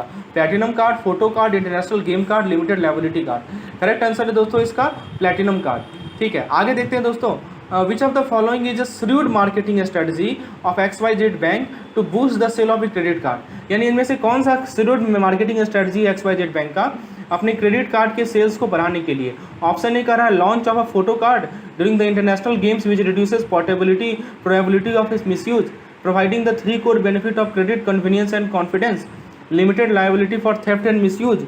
और डी कर रहा है introduction of platinum, gold and classic card to cater to different market scheme. तो ये ऑप्शन नंबर डी सही है कि यदि वो प्लैटिनम, गोल्ड और क्लासिक कार्ड को इंट्रोड्यूस कर दे अलग अलग मार्केट सेगमेंट में तो ये उसके क्रेडिट कार्ड के सेल को बूस्ट कर देगा। ठीक है, ऐसा सवाल पूछा गया था पिछले एग्जाम में। तो दोस्तों आप देखिए, जब भी केस स्टडी ऐसा क्वेश्चन आए ना तो घबराइए बिल्कुल मत, केस स्टडी को एक बार ध्यान से पढ़िए और दोस्तों अपने बेसिक कंसेप्ट को, अपने कॉमन सेंस को यूज कीजिए, आप इसका जवाब दे देंगे। ठीक है, चलिए उसके बाद दोस्तों इसी केस स्टडी पे एक और क्वेश्चन है, given the branch network of XYZ bank. XYZ bank का जो ब्रांच नेटवर्क है उसको देखते हुए थ्रू विच आप किस डिस्ट्रीब्यूशन चैनल से क्रेडिट कार्ड को इफेक्टिवली सोल्व कर सकते हैं, से बेच सकते हैं?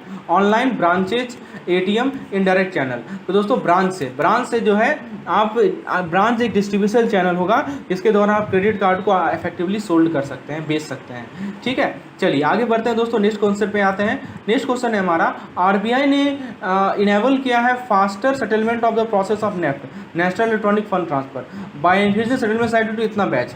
तो दोस्तों करेक्ट आंसर होगा इसका 48 बैच। पहले था 23 बैच, इसको बढ़ाकर 48 बैचेस कर दिया गया है। ठीक है, चलिए shop owner sees a new unknown sticker at the low corner on a POS। तो POS के लो कॉर्नर पे शॉप ऑनर ने एक नया अननोन स्टिकर को देखा। तो यहाँ पे कैसा रिस्क है? The risk is unauthorise upset of standard look and feel, is unwanted message display, may hamper maintenance, may hide a proof of tampering with the machine. तो दोस्तों यहाँ पे रिस्क है that it is unauthorise upset of the standard look and feel. ठीक है, option number A correct है यहाँ पे। दोस्तों नेक्स्ट कंसेप्ट को देखते हैं, which of the following is calculated on daily basis at the end of every day based on current outstanding balance of credit card. तो कोई भी कार्ड होल्डर है वो क्रेडिट कार्ड को यूज कर रहा है तो उसके करंट आउटस्टैंडिंग बैलेंस पे जितना भी पैसा बचा हुआ है तो इनमें से किसका आप लोग डेली बेसिस पे कैलकुलेशन करते हैं? फाइनेंस चार्ज को, मिनिमम अमाउंट ड्यू को, एनुअलाइज परसेंटेज रेट को और मैक्सिमम इंटरेस्ट फ्री पीरियड को। तो करेक्ट आंसर है दोस्तों इसका मिनिमम अमाउंट ड्यू। ठीक है, तो इसका आपको फॉर्मूला पता है ना, 250 रुपया या आपका 5%। तो ये दोनों में से जो मिनिमम होगा वो ले आ जाता है। अब दोस्तों एक केस स्टडी है सारफेसी एक्ट पे। ठीक है, your bank has sanctioned a housing loan of ₹50 lakh to mister RK against mortgage of house, due to non repayment of installment the account has turn in NPA, as an authorised officer you want initiate recovery measure under SARFAESI. ठीक है, ये case आपको दे दिया। अब as per section 13(2) of the SARFAESI act दोस्तों कह रहा है, you the secured creditor may require the borrower by notice in writing to discharge in full is liability within that notice. मतलब नोटिस देने के कितने दिन बाद आप सिक्योर्ड क्रेडिटर ये चाहेंगे कि बोरोवर जो है डिस्चार्ज कर ले अपने फुल लायबिलिटी को, कितने दिनों के अंदर?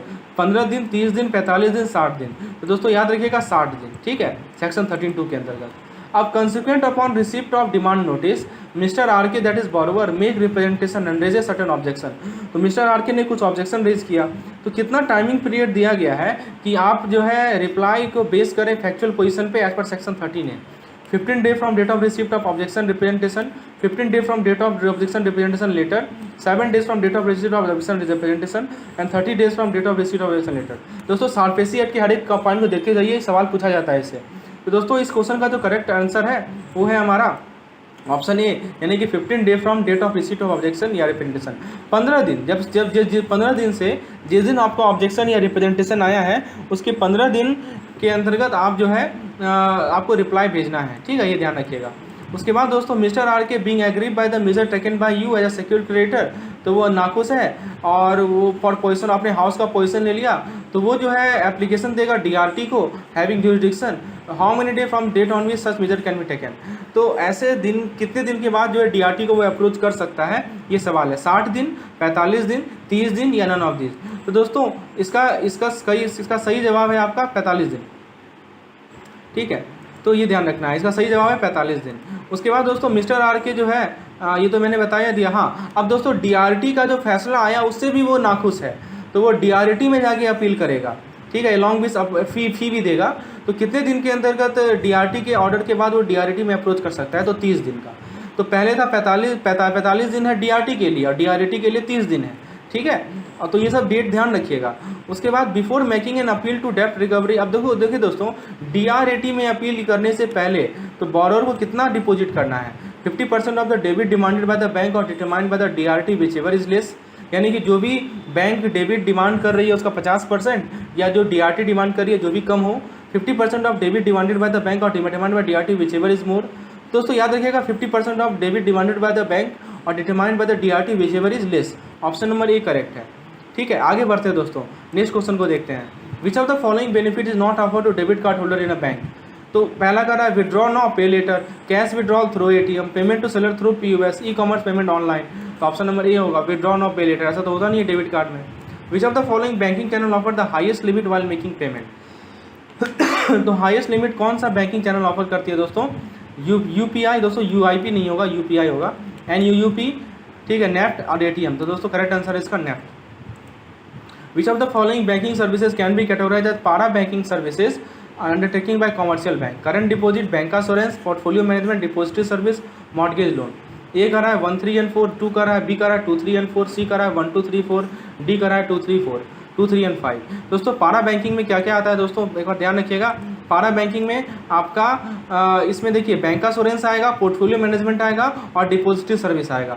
करंट डिपॉजिट और मॉर्गेज लोन आपका पारा बैंकिंग में नहीं आता, क्योंकि पारा बैंकिंग मतलब बैंकिंग के अलावा एक्स्ट्रा एक्टिविटीज़ जो कि बैंक करती है। तो करंट डिपॉजिट और मॉर्गेज लोन तो बैंक का अपना इनहेरेंट एक्टिविटी है, प्राइमरी एक्टिविटी है, तो वो पारा बैंकिंग में क्यों आएगा, ठीक है। चलिए आगे देखते हैं। As per extent guideline bank may add stamp duty, registration charge and other documentation charge to the cost of house dwelling unit for the purpose of calculation LTV ratio if the, अभी मैंने बताया था दोस्तों, ठीक है। यदि 10 लाख से ज़्यादा नहीं है तो बैंक को रजिस्ट्रेशन चार्ज, देखिए अभी मैंने आपको बताया था दोस्तों, सिंपल सा चीज़ है। यदि बैंक का कॉस्ट, यदि हाउस का जो कॉस्ट है वो 10 लाख से ऊपर है तो आपको ये सब जो चार्जेस हैं वो सब नहीं लेने हैं, और 10 लाख से कम है ये सब चार्ज आपको लेने हैं। वही कह रहा है कि बैंक ऐड करेगी यदि कॉस्ट ऑफ हाउस जो है 10 लाख से ज़्यादा नहीं है, इसलिए ऑप्शन नंबर डी करेक्ट है। ये देखिए बहुत इंपॉर्टेंट कंसेप्ट है एलटीवी रेशियो के रिगार्डिंग, इसको ध्यान रखिएगा, ठीक है। उसके बाद दोस्तों नेक्स्ट कंसेप्ट को देखते हैं हम लोग। नेक्स्ट कंसेप्ट है value of agriculture land is done on. तो वैल्यूएशन एग्रीकल्चर लैंड का किस बेसिस पे करते हैं? Income capitalisation, income monetisation, sales statistics, sales capitalisation method. तो दोस्तों करेक्ट आंसर है इसका 1 and 3, यानी कि इनकम कैपिटलाइजेशन से होता है और सेल्स स्टैटिस्टिक्स से होता है, ठीक है। तो option number C correct answer होगा। आगे देखते हैं दोस्तों, retail banking product is, option A का रहा है the fulcrum on which the entire retail banking involves combination of tangible and intangible complex cluster of various satisfaction, only one and two, only 2 and 3, 1, 2 and 3, तीनों का तीनों सही है। Retail banking का fulcrum होता है जहाँ पे रिटेल बैंकिंग इन्वॉल्व होता है दोस्तों, ठीक है। चलिए आगे देखते हैं। Any document other than a will के अलावा कोई भी डॉक्यूमेंट हो, ठीक है, has to be presented for registration within dash from date of education. एक होता है दोस्तों डेट ऑफ एजुकेशन और एक होता है दोस्तों डेट ऑफ प्रेजेंटेशन। तो याद रखिएगा 4 महीना 4 मंथ, मतलब आज आपने एग्जीक्यूट किया उसके 4 महीना के अंतर्गत उस विल को छोड़कर बाकी डॉक्यूमेंट को आपको प्रेजेंट करना है। तो करेक्ट आंसर हो जाएगा इसका 4 मंथ, ठीक है। आगे देखते हैं the process of conversion of security from electronic form to physical form.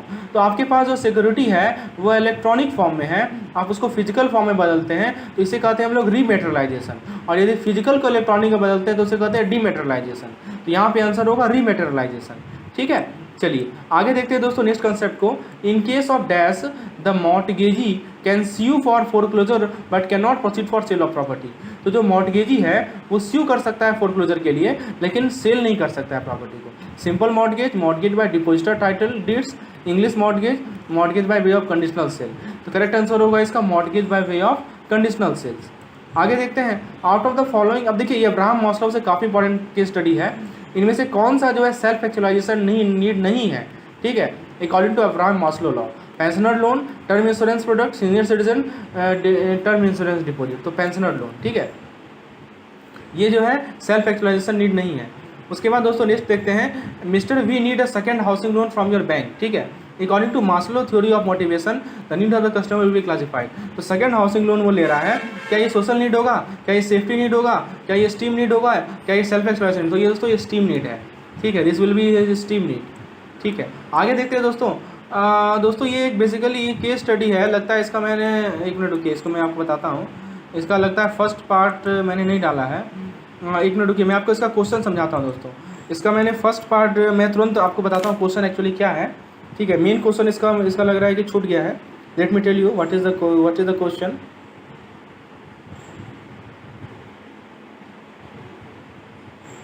एक मिनट वेट कीजिए दोस्तों, मैं आपको इसका क्वेश्चन बता रहा हूँ।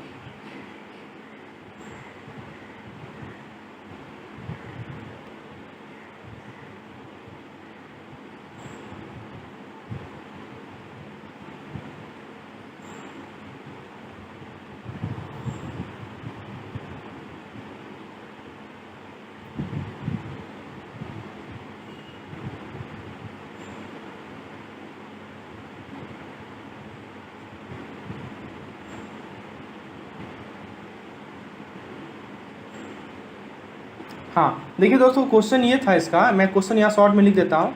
इसका क्वेश्चन ये था दोस्तों कि आपने दोस्तों एक लोन सैंक्शन किया है 10 लाख का, 1 लाख का। ठीक है, आपने 1 लाख का लोन सैंक्शन किया है। ठीक है, और एक सैंक्शन किया मिस्टर आर के को 1 लाख का लोन सैंक्शन किया है और 10% आपका रेट ऑफ इंटरेस्ट है। ठीक है, और रिपेबल है 12 मंथ में, ये दिया हुआ था क्वेश्चन में। ठीक है, अब दोस्तों पहला क्वेश्चन बता EMI बताइए, EMI बताना है आपको राउंड नियरेस्ट रुपीज़। तो दोस्तों का मैं सॉल्यूशन दिखाता हूँ। देखिए लोन कितना का है, 1 लाख का है। ठीक है, लोन है 1 लाख का, रेट ऑफ इंटरेस्ट 10% है, टाइम है 2 मंथ। तो रेट को हम क्या करेंगे, पर एनम है ना ये, इसको पर मंथ में बदलेंगे। तो 12 से भागा दे दीजिए तो 0.0083 आएगा। EMI का फॉर्मूला रट लीजिए, काफ़ी इंपॉर्टेंट है। अब वैल्यू पुट कीजिए, P की जगह 1 लाख, R की जगह 0.0083 और फिर T की जगह आप N की जगह 12 पुट करेंगे तो आपका आंसर हो जाएगा 8790। ठीक है, तो इसमें करेक्ट आंसर हो जाएगा ऑप्शन नंबर बी। फिर दोस्तों सेकंड क्वेश्चन था what is the interest component in the first EMI। तो पहला EMI में कितना इंटरेस्ट कंपोनेंट है। ठीक है, तो दोस्तों देखिए इंटरेस्ट जो होगा वो क्या होगा, loan amount into rate of interest upon 12। ये फॉर्मूला ध्यान रखिएगा इंटरेस्ट अमाउंट निकालने के लिए। लोन अमाउंट आपका कितना है, 1 लाख है, रेट ऑफ इंटरेस्ट कितना है, 10% है, 12 आपका ये है। ठीक है, परसेंटेज को बदलने के लिए हमने 100 से डिवाइड कर लिया, तो आंसर आ जाएगा 833.33 यानी 834। ठीक है, तो हमारा आंसर हो जाएगा इसका 834 यानी कि ऑप्शन नंबर ए। फिर थर्ड क्वेश्चन है what is the principal component in first EMI। तो दोस्तों प्रिंसिपल कंपोनेंट कैसे निकालेगा, तो टोटल EMI में से इंटरेस्ट को घटा दीजिए। तो 8790 में से 834 को घटाइएगा तो 7956 आ जाएगा। तो 7956 हमारा देखिए ऑप्शन नंबर सी इसके क्लोज है, 7959, तो यही हमारा आंसर होगा। ठीक है, तो दोस्तों इस तरह क्वेश्चन पूछा जाएगा तो आप जवाब दे दीजिएगा। आगे देखते हैं which of the following does not substitute the growth of retail banking in India. तो इनमें से कौन सा ऑप्शन है जो कि रिटेल बैंकिंग की ग्रोथ को सब्स्टिट्यूट नहीं करता है। Changing customer demography, technological factor, debit and credit card, any time banking, rise of Indian middle class, increase in interest rate for retail asset product. तो करेक्ट आंसर इसका option number D, increase in interest rate for retail asset product. The characteristics of retail banking include focus toward mass market segment, which cover group of individuals, providing investment and merchant banking services, extending banking facility to small and medium sized business, delivery of service in physical medium। तो correct answer है दोस्तों इसका 1 and 3 only, यानी focus toward mass market segment, which cover group of individual, extending banking facility to small and medium size business.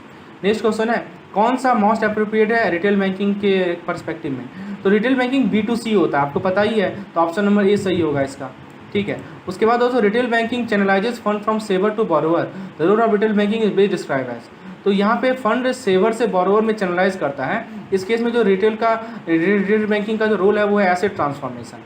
ठीक है, और smart card के पास क्या होता है, केवल प्रोसेसर होता है। तो ये था हमारा क्वेश्चन का सेट। तो होपफुली आपने इस लेसन को एंजॉय किया होगा। लेसन पसंद आया होगा एक लाइक जरूर कर। तभी पिछले साल पूछे गए क्वेश्चन है, इससे आपको एक अंदाज़ा लग पाएगा कि हाँ आपकी प्रिपरेशन कहाँ छूटी है। यदि कुछ छूटी रहेगी तो आप इसे कवर कर लेंगे। तो दोस्तों और भी लोगों को जोड़े हमारे चैनल के साथ, ताकि वो भी इस पार्टिकुलर वीडियो का, इस जो मेरा सीरीज़ चल रहा है, जो मैंने सीरीज़ बना कर रखा है प्रीवियस ईयर क्वेश्चन का, उसका लाभ उठा पाएँ। चलिए दोस्तों शुरुआत करते हैं अपने पहले क्वेश्चन के साथ। ये बेसिकली केस स्टडी है वैल्यूएशन ऑफ लैंड पे। तो केस स्टडी का इस प्रकार से पूछा गया था। मेरे पास ये मेमोरी बेस्ड क्वेश्चन है, एग्जैक्ट ऑप्शन मेरे पास है नहीं, तो मैं आपको सिंगल लाइनर मैं बताऊंगा। Valuation means assessment of the worth of an asset और प्रॉपर्टी। द वर्थ और value of a property is based on the income and other advantages that will accrue from the property in future. There are several methods for valuation of real property, and though valuation is not entirely a mathematical exercise, some of these make use of mathematical tables. Based on the basic concept of valuation of property, the question may be attempted. Income capitalization method is used for valuation of. तो आपसे पूछा गया था कि जो income capitalisation method है उसे आप क्या किस चीज़ का वैल्यू करते हैं। तो दोस्तों इसका करेक्ट आंसर है आप एग्रीकल्चरल लैंड का वैल्यूएशन करते हैं। नेक्स्ट क्वेश्चन पूछा गया था इसी केस स्टडी पे कि वैल्यूएशन जो है बहुत सारे मेथड से किया जाता है। विच one of the following is not a method use for this purpose. पहला है रेंट कैपिटलाइजेशन मेथड, दूसरा है रिप्लेसमेंट कॉस्ट मेथड, तीसरा है डेवलपमेंट मेथड और चौथा है मार्केट रेट मेथड। तो दोस्तों वैल्यूएशन का टॉपिक बहुत इंपॉर्टेंट है। आप यूनिट 19 देख लें अपने रिटेल बैंकिंग का, मैंने भी थ्योरी नोट्स प्रोवाइड किए हैं, उसको भी आप देख सकते हैं। तो पूछा गया है कि कौन सा वैल्यूएशन मेथड नहीं है। तो दोस्तों इसका करेक्ट आंसर है option number market rate method, that is option number 4। देखिए रेंट कैपिटलाइजेशन मेथड है, रिप्लेसमेंट कॉस्ट मेथड है, डेवलपमेंट मेथड है, लेकिन मार्केट रेट मेथड नहीं है। नेक्स्ट क्वेश्चन पे आते हैं दोस्तों, which of the following is or are true about a belting method of valuation of open land. अब बेल्टिंग मेथड से देखिए एक सवाल पूछ दिया गया, इसलिए बेल्टिंग मेथड को ध्यान से देख के जाइएगा। तो बेल्टिंग मेथड के रिगार्डिंग कौन सा स्टेटमेंट ट्रू है ये आपको बताना है। पहला स्टेटमेंट है Belting method is generally adopted for big size plot. दूसरा स्टेटमेंट है it is applied for such big plot that have weak frontage and less depth. Third statement है the land is divided into several belts running parallel to frontage and progressively lower rates considered for belt farther from frontage. दोस्तों इसका correct answer है 1 and 3 only. देखिए यानी कि Belting method को आप big size plot के लिए यूज करते हैं और लैंड को आप सेवरल बेल्ट में डिवाइड करते हैं जो कि फ्रंटेज से पैरेलल रन करती है। ठीक है, नेक्स्ट क्वेश्चन है दोस्तों हमारे सामने, bank is offering a security of land and building of 3-star hotel for mortgage loan. Which of the following is or important factor for valuation based on profit. यानी bank security offer कर रही है land का और building का, किसका 3-star hotel का mortgage loan के लिए। तो इनमें से कौन सा इंपॉर्टेंट फैक्टर है प्रॉफिट के वैल्यूएशन का।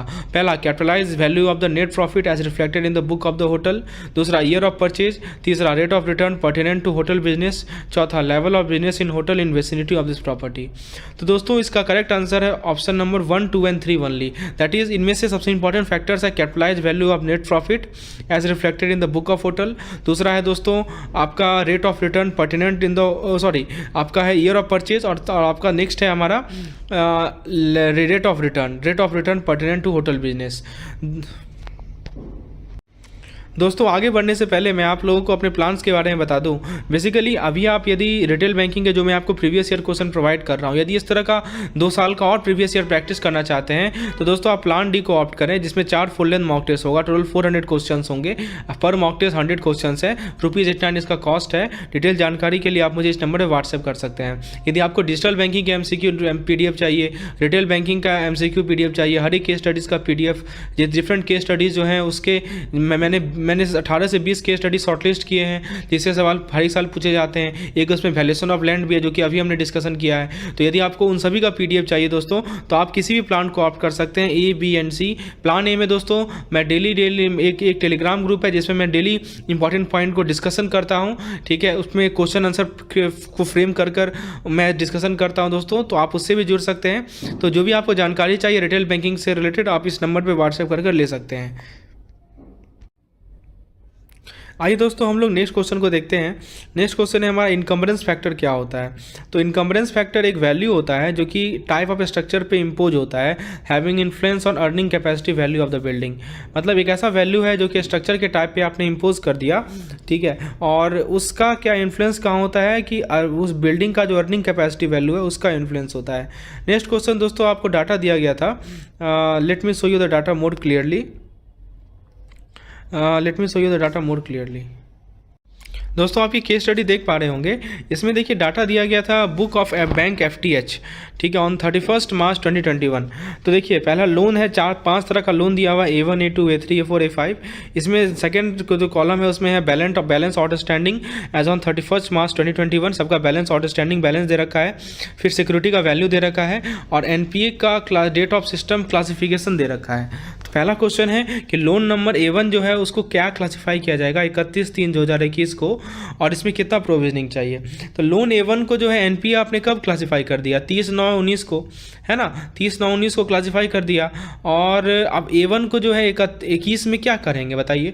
तो एक साल तो लगता है अनस्टैंडर्ड, तो 20 तक तो अनस्टैंडर्ड रहेगा, और 20 से 21 में वो डाउटफुल में आ जाएगा, तो डाउटफुल का क्लासिफाई हो जाएगा। और डाउटफुल का प्रोविजनिंग कितना होता है दोस्तों, देखिए डाउटफुल वन में दोस्तों आप ये देखिए कि जो आपका ये कितना अनसिक्योर्ड कितना सिक्योर्ड है, तो 3,75,040 रुपया आउटस्टैंडिंग बैलेंस था, उसमें से सिक्योरिटी कितना है 1,85,000 का, तो उसको सब्ट्रैक्ट कर लीजिए तो आपको मिल जाएगा अनसिक्योर्ड मिलेगा 1,90,400, सॉरी 1,90,040। तो दोस्तों प्रोविजनिंग जो होता है आपको पता है डाउटफुल वन में जो आपका सिक्योर्ड पोर्शन है, ठीक है, उस पर उसका 25% होता है और अनसिक्योर्ड का 100% होता है। तो 1,90,040 का तो 100% होगा और 1,85,500 का 25% होगा। तो यदि आप दोनों को जोड़ेंगे तो आपको मिलेगा 2,36,290। देखिए इस तरह का केस स्टडी पूछा जाता है, इसलिए प्रोविजनिंग को देख के जाइए। आपने बीएफए में पढ़ा था, प्रोविजनिंग रेट को ध्यान रखिए। नेक्स्ट क्वेश्चन है दोस्तों, loan account number A2 is the account of a micro enterprise, CGTMSE guarantee cover to the extent of 75% available. तो इस अकाउंट को कितना प्रोविजनिंग चाहिए। तो दोस्तों A2 जो है वो आपका माइक्रो इकोनॉमिक माइक्रो इंटरप्राइज है, CGTMSE गारंटी 75% है, तो इसको कितना प्रोविजनिंग चाहिए। तो दोस्तों A2 में आप देखिए, A2 में जो आपका आउटस्टैंडिंग बैलेंस है वो 8,40,600 है, इसमें सिक्योरिटी का जो वैल्यू है वो 3,27,000 है, और एनपीए आपने इसे 30 जून 2018 को एनपीए घोषित कर दिया था। तो दोस्तों इसमें आपका इस अभी के आप देखिए 2021 की बात हो रही है ना, तो ये आपका डॉटफुल 2 में चला जाएगा, और डॉटफुल 2 में जो आपका आउटस्टैंडिंग में से यदि आप सिक्योर्ड वैल्यू को माइनस करेंगे तो आपको अनसिक्योर्ड मिलेगा। तो अनसिक्योर्ड मिलेगा कितना 5,13,600, और आपको पता है कि जो आपका अनसिक्योर्ड और CGTMSE गारंटी है 75%, तो अनसिक्योर्ड का 75% यानी कि 5,13,600 का यदि आप 75% निकालेंगे तो आपको मिलेगा 3,85,200, मतलब इतना का तो गारंटेड है। तो जो रेस्ट अमाउंट है वो अनसिक्योर्ड हो गया, तो 5,13,600 में से 3,85,200 यदि आप माइनस करेंगे तो आपको मिलेगा 1,28,400। तो ये तो रहेगा ही रहेगा, इस पर तो पूरा का पूरा प्रोविजनिंग देना है आपको। और प्लस जो सिक्योर्ड पोर्शन है 3,27,000, देखिए यहाँ लिखा है ना 3,27,000, उसका 40% होता है, ये आपको पता होना चाहिए। डाउटफुल 2 में 40% होता है, डाउटफुल 1 में सिक्योर्ड पोर्शन का 25% होता है। तो जो कुल मिलाकर प्रोविजनिंग होगा वो हो जाएगा 2,59,200। अब देखिए थर्ड क्वेश्चन है, loan account number A3 is a gold loan account to be paid as bullet payment, provisioning required for the account. अब जरा A3 को देखिए, A3 एनपीए जो है 21 में हुआ था, 31/3/2021 को क्लासिफाई किया गया था एनपीए। इसमें आउटस्टैंडिंग बैलेंस है 2,23,000 और वैल्यू ऑफ सिक्योरिटी है 2,40,000। तो आपसे पूछा गया है कि इसमें कितना प्रोविजनिंग चाहिए, तो ये तो सब स्टैंडर्ड ही रहेगा ना, क्योंकि इसमें तो 2021 की बात हो रही है, तो सब स्टैंडर्ड रहेगा। तो सब स्टैंडर्ड में दोस्तों आपको पता है कि जो आउटस्टैंडिंग बैलेंस होता है उसमें प्रोविजनिंग 15% का होता है। तो 2,23,000 का 15% निकाल लीजिए, यानी 33,450 होगा। Loan number A4 is consortium limit and lender is ABC bank, the account maintain in ABC bank is standard, the provisioning requirement is. तो दोस्तों आप लोन नंबर A4 को जरा देखिए, तो 2020 में 25/2/2020 की बात है, तो 25/2/2021 तक ये सब स्टैंडर्ड रहा होगा, और 25/2/2021 के बाद ये आपका DF1 में चला गया होगा, यानी इसका प्रेजेंट स्टेटस क्या है, DF1 है। अब दोस्तों DF1 तो है, ये तो पता है हमें, आउटस्टैंडिंग बैलेंस 16,40,000 का है, रिलायजेबल वैल्यू ऑफ सिक्योरिटी 18,40,000 का है। तो आपसे DF1 में ये जानकारी लेना चाह रहा है ये क्वेश्चन कि प्रोविजनिंग कितना होगा। तो DF1 में आपको पता है ना कि जो आपका अनसिक्योर्ड है क्या, कुछ अनसिक्योर्ड तो नहीं है, क्योंकि सिक्योरिटी तो पूरा आपने ज़्यादा ले रखा है। तो जो आपका ये सिक्योरिटी है उसका 25% होता है DF1 में, ये हमने देखा है अभी, राइट। और अनसिक्योर्ड का पूरा होता है, अनसिक्योर्ड तो है ही नहीं। और लोन नंबर A5 जो है वो कार लोन है, फुल्ली सिक्योर्ड है। During month of April 2021 the car met an accident and the secured value has been eroded. दोस्तों जब भी ये वर्ड आपको मिले security value has been eroded, मतलब उसका वो लॉस अकाउंट हो गया, और लॉस अकाउंट में आपको 100% प्रोविजनिंग देना पड़ता है अगेंस्ट आउटस्टैंडिंग बैलेंस। तो दोस्तों इस प्रकार का केस स्टडी पूछा जाता है, ध्यान से देखिएगा। दोस्तों थर्ड केस स्टडी हमारे सामने वो यूपीआई पे है। UPI is a unique payment solution as the app is empowered to initiate the payment request from an smartphone. It is indeed a significant step to move toward cashless economy. The interface is advanced version of NPCI immediate payment system. The UPI initiative work on a single click two-factor authentication mechanism and makes mobile payment much simpler and faster. One can use UPI app instead of payment cash on delivery on receipt of product from online shopping website and can perform miscellaneous expenses like paying utility bill, over the counter payment, barcode code, donation, school fee, other such unique. दोस्तों जो डाटा आपने देखा उससे related question है, which of the following feature are more appropriate for UPI, provide privacy and promote cashless economy, it is 24/7/365 fund transfer service, it can perform multiple miscellaneous expenses payment, UPI enable single mobile application for accessing different bank account. बताइए क्या more appropriate है। तो answer हो जाएगा दोस्तों 1, 2, 3 and 4, यानी सब के सब अप्रोप्रिएट हैं। नेक्स्ट है दोस्तों, identification of customer under UPI इस थ्रू, कैसे आप कस्टमर को आइडेंटिफाई करते हैं यूपीआई में। ठीक है, तो इसका करेक्ट आंसर है दोस्तों वर्चुअल नंबर के द्वारा। ठीक है ना, ये इसका ऑप्शन यही था, वर्चुअल नंबर आंसर होगा। What is the monetary ceiling for payment withdrawal available in single transaction under UPI payment solution. मतलब एक सिंगल ट्रांजेक्शन में कितना मॉनेटरी लिमिट है विड्रॉल का या पेमेंट का। दोस्तों 2 लाख का लिमिट है। नेक्स्ट क्वेश्चन है, केस स्टडी है, the need for home loan arises not because property prices are heading up upward all the time but because home loan make good sense from a long term saving perspective. Not only are home loan a handy tool for common man to on a roof over his head but also help save money in the long run. Sale and purchase of the property happen for a variety of reason and capital gain tax on the property is levied specifically on the monetary profit from sale or transfer of additional property or land by an individual who does not consider it a profession or such income is not his or her main domain of earning। ये तो data आपको दिया हुआ है। As per RBI guideline vide circular number dated इतना, what is the risk weight applicable on individual housing loan where loan to value ratio is greater than 80 and less than 90। दोस्तों इसका correct answer है 50%। ठीक है, which of the following asset are excluded from the definition of capitalist asset. Capital asset के definition से किस asset को exclude किया गया है। Stock in trade, storage raw material, jewellery, archaeological collection, drawing, painting, sculptures, gold deposit, bond issued by government. तो दोस्तों इसमें से एक्सक्लूडेड कैटेगरी जो है वो है 1 and 4, that means stock in trade, store and raw material और gold bond deposit by bond issued by government. Next question है दोस्तों हमारा, capital gain is computed after deduction of which of the following, registration charge, expenditure of transfer, cost of improvement, index cost of acquisition, index cost of improvement. तो दोस्तों capital gain को कब कैसे compute करते हैं। तो दोस्तों इसमें से क्या क्या एक्सक्लूड करते हैं, 2, 4 एंड 5, दैट मीन्स हम लोग एक्सपेंडिचर ऑफ ट्रांसफर, फिर हम लोग इंडेक्स कॉस्ट ऑफ एक्विजिशन और हम लोग इंडेक्स कॉस्ट ऑफ इंप्रूवमेंट, ये 3 चीज़ को एक्सक्लूड करते हैं। नेक्स्ट सवाल है कि इंडेक्स कॉस्ट ऑफ एक्विजिशन के कॉम्पिटिशन में इनमें से कौन सा फैक्टर को कंसीडर किया जाता है।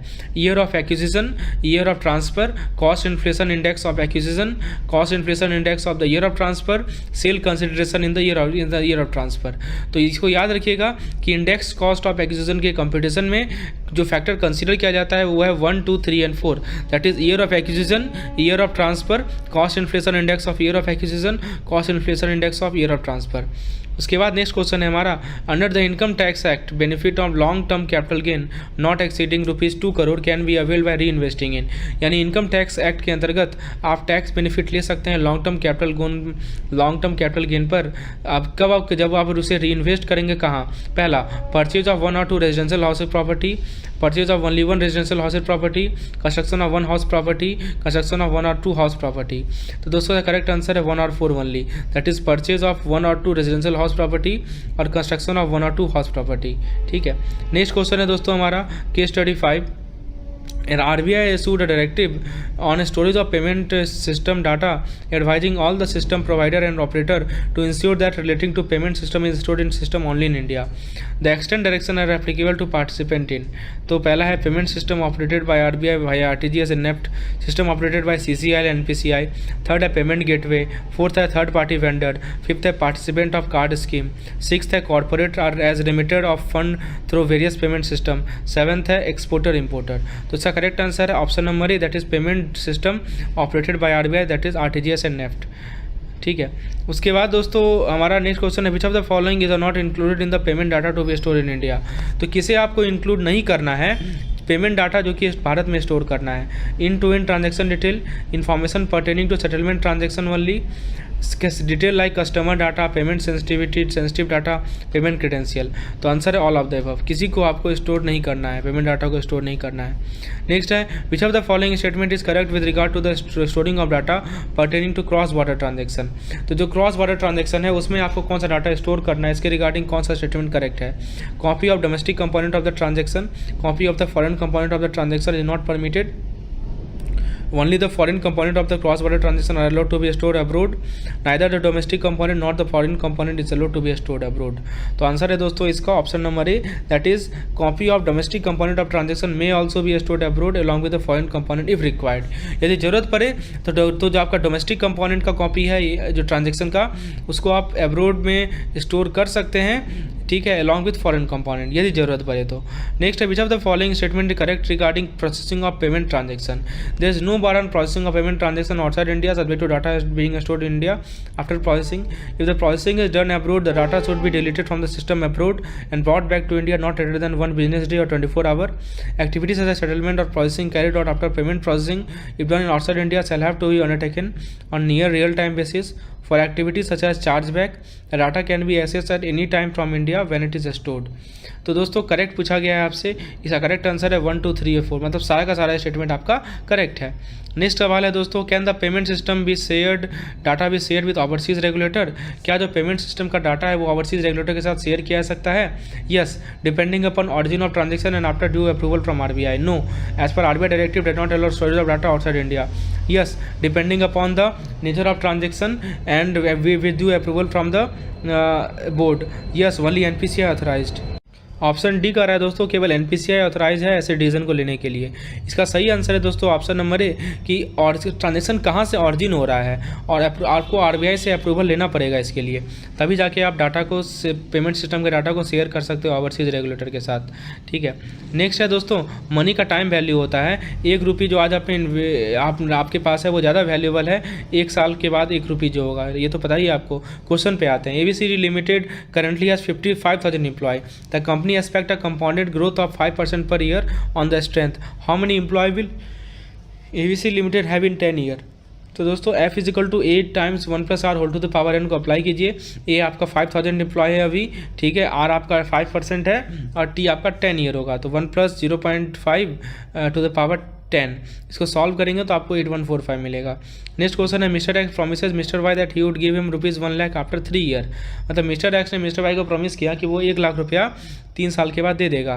तो उस अमाउंट का प्रेजेंट वैल्यू कितना है? इंटरेस्ट रेट 10% पे। तो आपको बताइए present value is equal to future value divided by 1 + R whole to the power n। तो आपका जो ये फ्यूचर वैल्यू है वो 1 लाख है और इंटरेस्ट रेट 10% है, तो 1.1 हो जाएगा और टाइम है 3 ईयर, तो पावर 3 हो जाएगा, तो 75131 होगा।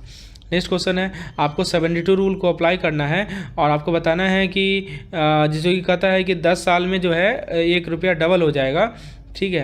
What is the applicable rate of interest compounded annually. आप यदि एनुअली कंपाउंड करेंगे तो double in 10 year and 6 month, मतलब डबल कब हो रहा है? 10 साल और 6 महीना लगा रहा है 1 रुपया को डबल होने में। तो आपको बताना है कि रेट ऑफ इंटरेस्ट क्या होगा। तो दोस्तों 1 रुपया का जो वैल्यू है वो कितना हो जाएगा? 1.06068 टू पावर 10 1.94, तो 6 महीना में क्या हो जाएगा? अप्रॉक्सिमेटली 0.2 डबल हो जाएगा। नेक्स्ट सवाल है दोस्तों, mister A B the father of mister X has एज्यूड to provide ₹5 lakh each for 6 year upon his retirement 1 year from now. मतलब मिस्टर ए बी जो है मिस्टर एम का फादर है, उसने एज्यूर किया कि वो 5 लाख हर एक साल देगा 6 साल तक upon his retirement 1 year from now, आज के 1 साल बाद से, ठीक है। The first payment will be made on the date of retirement assuming the present interest rate of 10% per annum. What is the present value of amount promised. तो ये ordinary annuity का फॉर्मूला आपको याद रखना चाहिए दोस्तों, ठीक है। ऑर्डिनरी एन्युटी का फॉर्मूला जरूर देख के जाइएगा, प्रेजेंट वैल्यू कैसे निकाला जाता है। उसी तरह ये देखिए, ये सवाल है आपका, ये आपका डेप्रिसिएशन से सवाल पूछा गया था, आपको रिटर्न डाउन वैल्यू मेथड पे सवाल है ये, ठीक है। तो इसको देख लीजिएगा, SLM मेथड और WDV मेथड को अच्छे से देख के जाइएगा, इससे सवाल पूछा जाता है, ठीक है दोस्तों। उसके बाद मैं आपको नेक्स्ट क्वेश्चन बताता हूँ कि ये सब तो उसी पे बेस्ड सवाल है। As per policy guideline of your bank, vehicle loan are granted for purchase of new और old car against the prime security of the vehicle for a maximum amount of 90% of on road price rounded up to near 1000। यहाँ देखिए लिखा है कि जो on road price है उसका 90% maximum amount तक आप लोन गारंटी ग्रांट करते हैं। Registration charge, road tax, insurance premium में ये सब चीज़ आपको ऑन रोड प्राइस में अंदर आता है। जब आप लोन अमाउंट को एसेस करते हैं तो बैंक इंश्योर करती है कि बोरोवर का जो टेक होम सैलरी है वो ग्रॉस सैलरी का 50% से नीचे नहीं जाए। ठीक है। आपके ब्रांच से कोई एक एप्लीकेशन रिसीव हुआ एक स्कूल टीचर से, इसका ग्रॉथ मंथली सैलरी है 62,000। देखिए ये क्वेश्चन आपका व्हीकल लोन से है, केस स्टडी। एग्जिस्टिंग डिडक्शन है LIC प्रीमियम 3,000, PF लोन है 4500, PF रिकवरी है 4100, एक्स शोरूम प्राइस है कार का 6,32,700, व्हीकल इंश्योरेंस प्रीमियम है 7,320, रोड टैक्स पर 15 ईयर है 15 ईयर है 21,600 और रजिस्ट्रेशन फ़ी है 1,900। ये सब डाटा आपको दिया गया है। आपको ऑन रोड प्राइस बताना है। तो दोस्तों ऑन रोड प्राइस में लिखा हुआ है ना, यहाँ पढ़िए। ऑन रोड प्राइस में क्या क्या आता है? रजिस्ट्रेशन चार्ज आता है, रोड टैक्स आता है, इंश्योरेंस प्रीमियम आता है। रजिस्ट्रेशन चार्ज कितना है दोस्तों? रजिस्ट्रेशन चार्ज है 1900, रोड टैक्स कितना है 21,600, व्हीकल इंश्योरेंस प्रीमियम कितना है 7,320। सबको जोड़ दीजिए, ठीक है। और प्लस जो आपका 6,32,700 है वो तो रहेगा ही, राइट। 6,32,700 जो कि आपका एक्स शोरूम प्राइस है वो तो रहेगा ही रहेगा, ठीक है। तो ये तो आपका टोटल अमाउंट आएगा 6,63,520।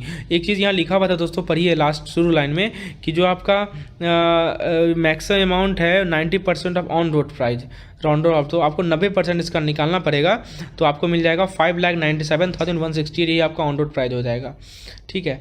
उसके बाद दोस्तों नेक्स्ट क्वेश्चन पूछा गया था, the maximum amount of loan based on road price alone that can be considered if the condition of on take home pay is ignored. मतलब आप जो टेक होम पे वाला कंडीशन को इग्नोर कर दीजिए, तो कितना लोन ऑन रोड प्राइस पे मैक्सिमम लोन सैंक्शन किया जा सकता है, ठीक है। तो इसका आंसर है दोस्तों option number C, that is 5,97,000 को सैंक्शन कर सकते हैं हम। The maximum EMI amount that is available for repayment of the loan if condition on take home pay is applied. तो इसका आंसर है दोस्तों option number D, that is 19,400।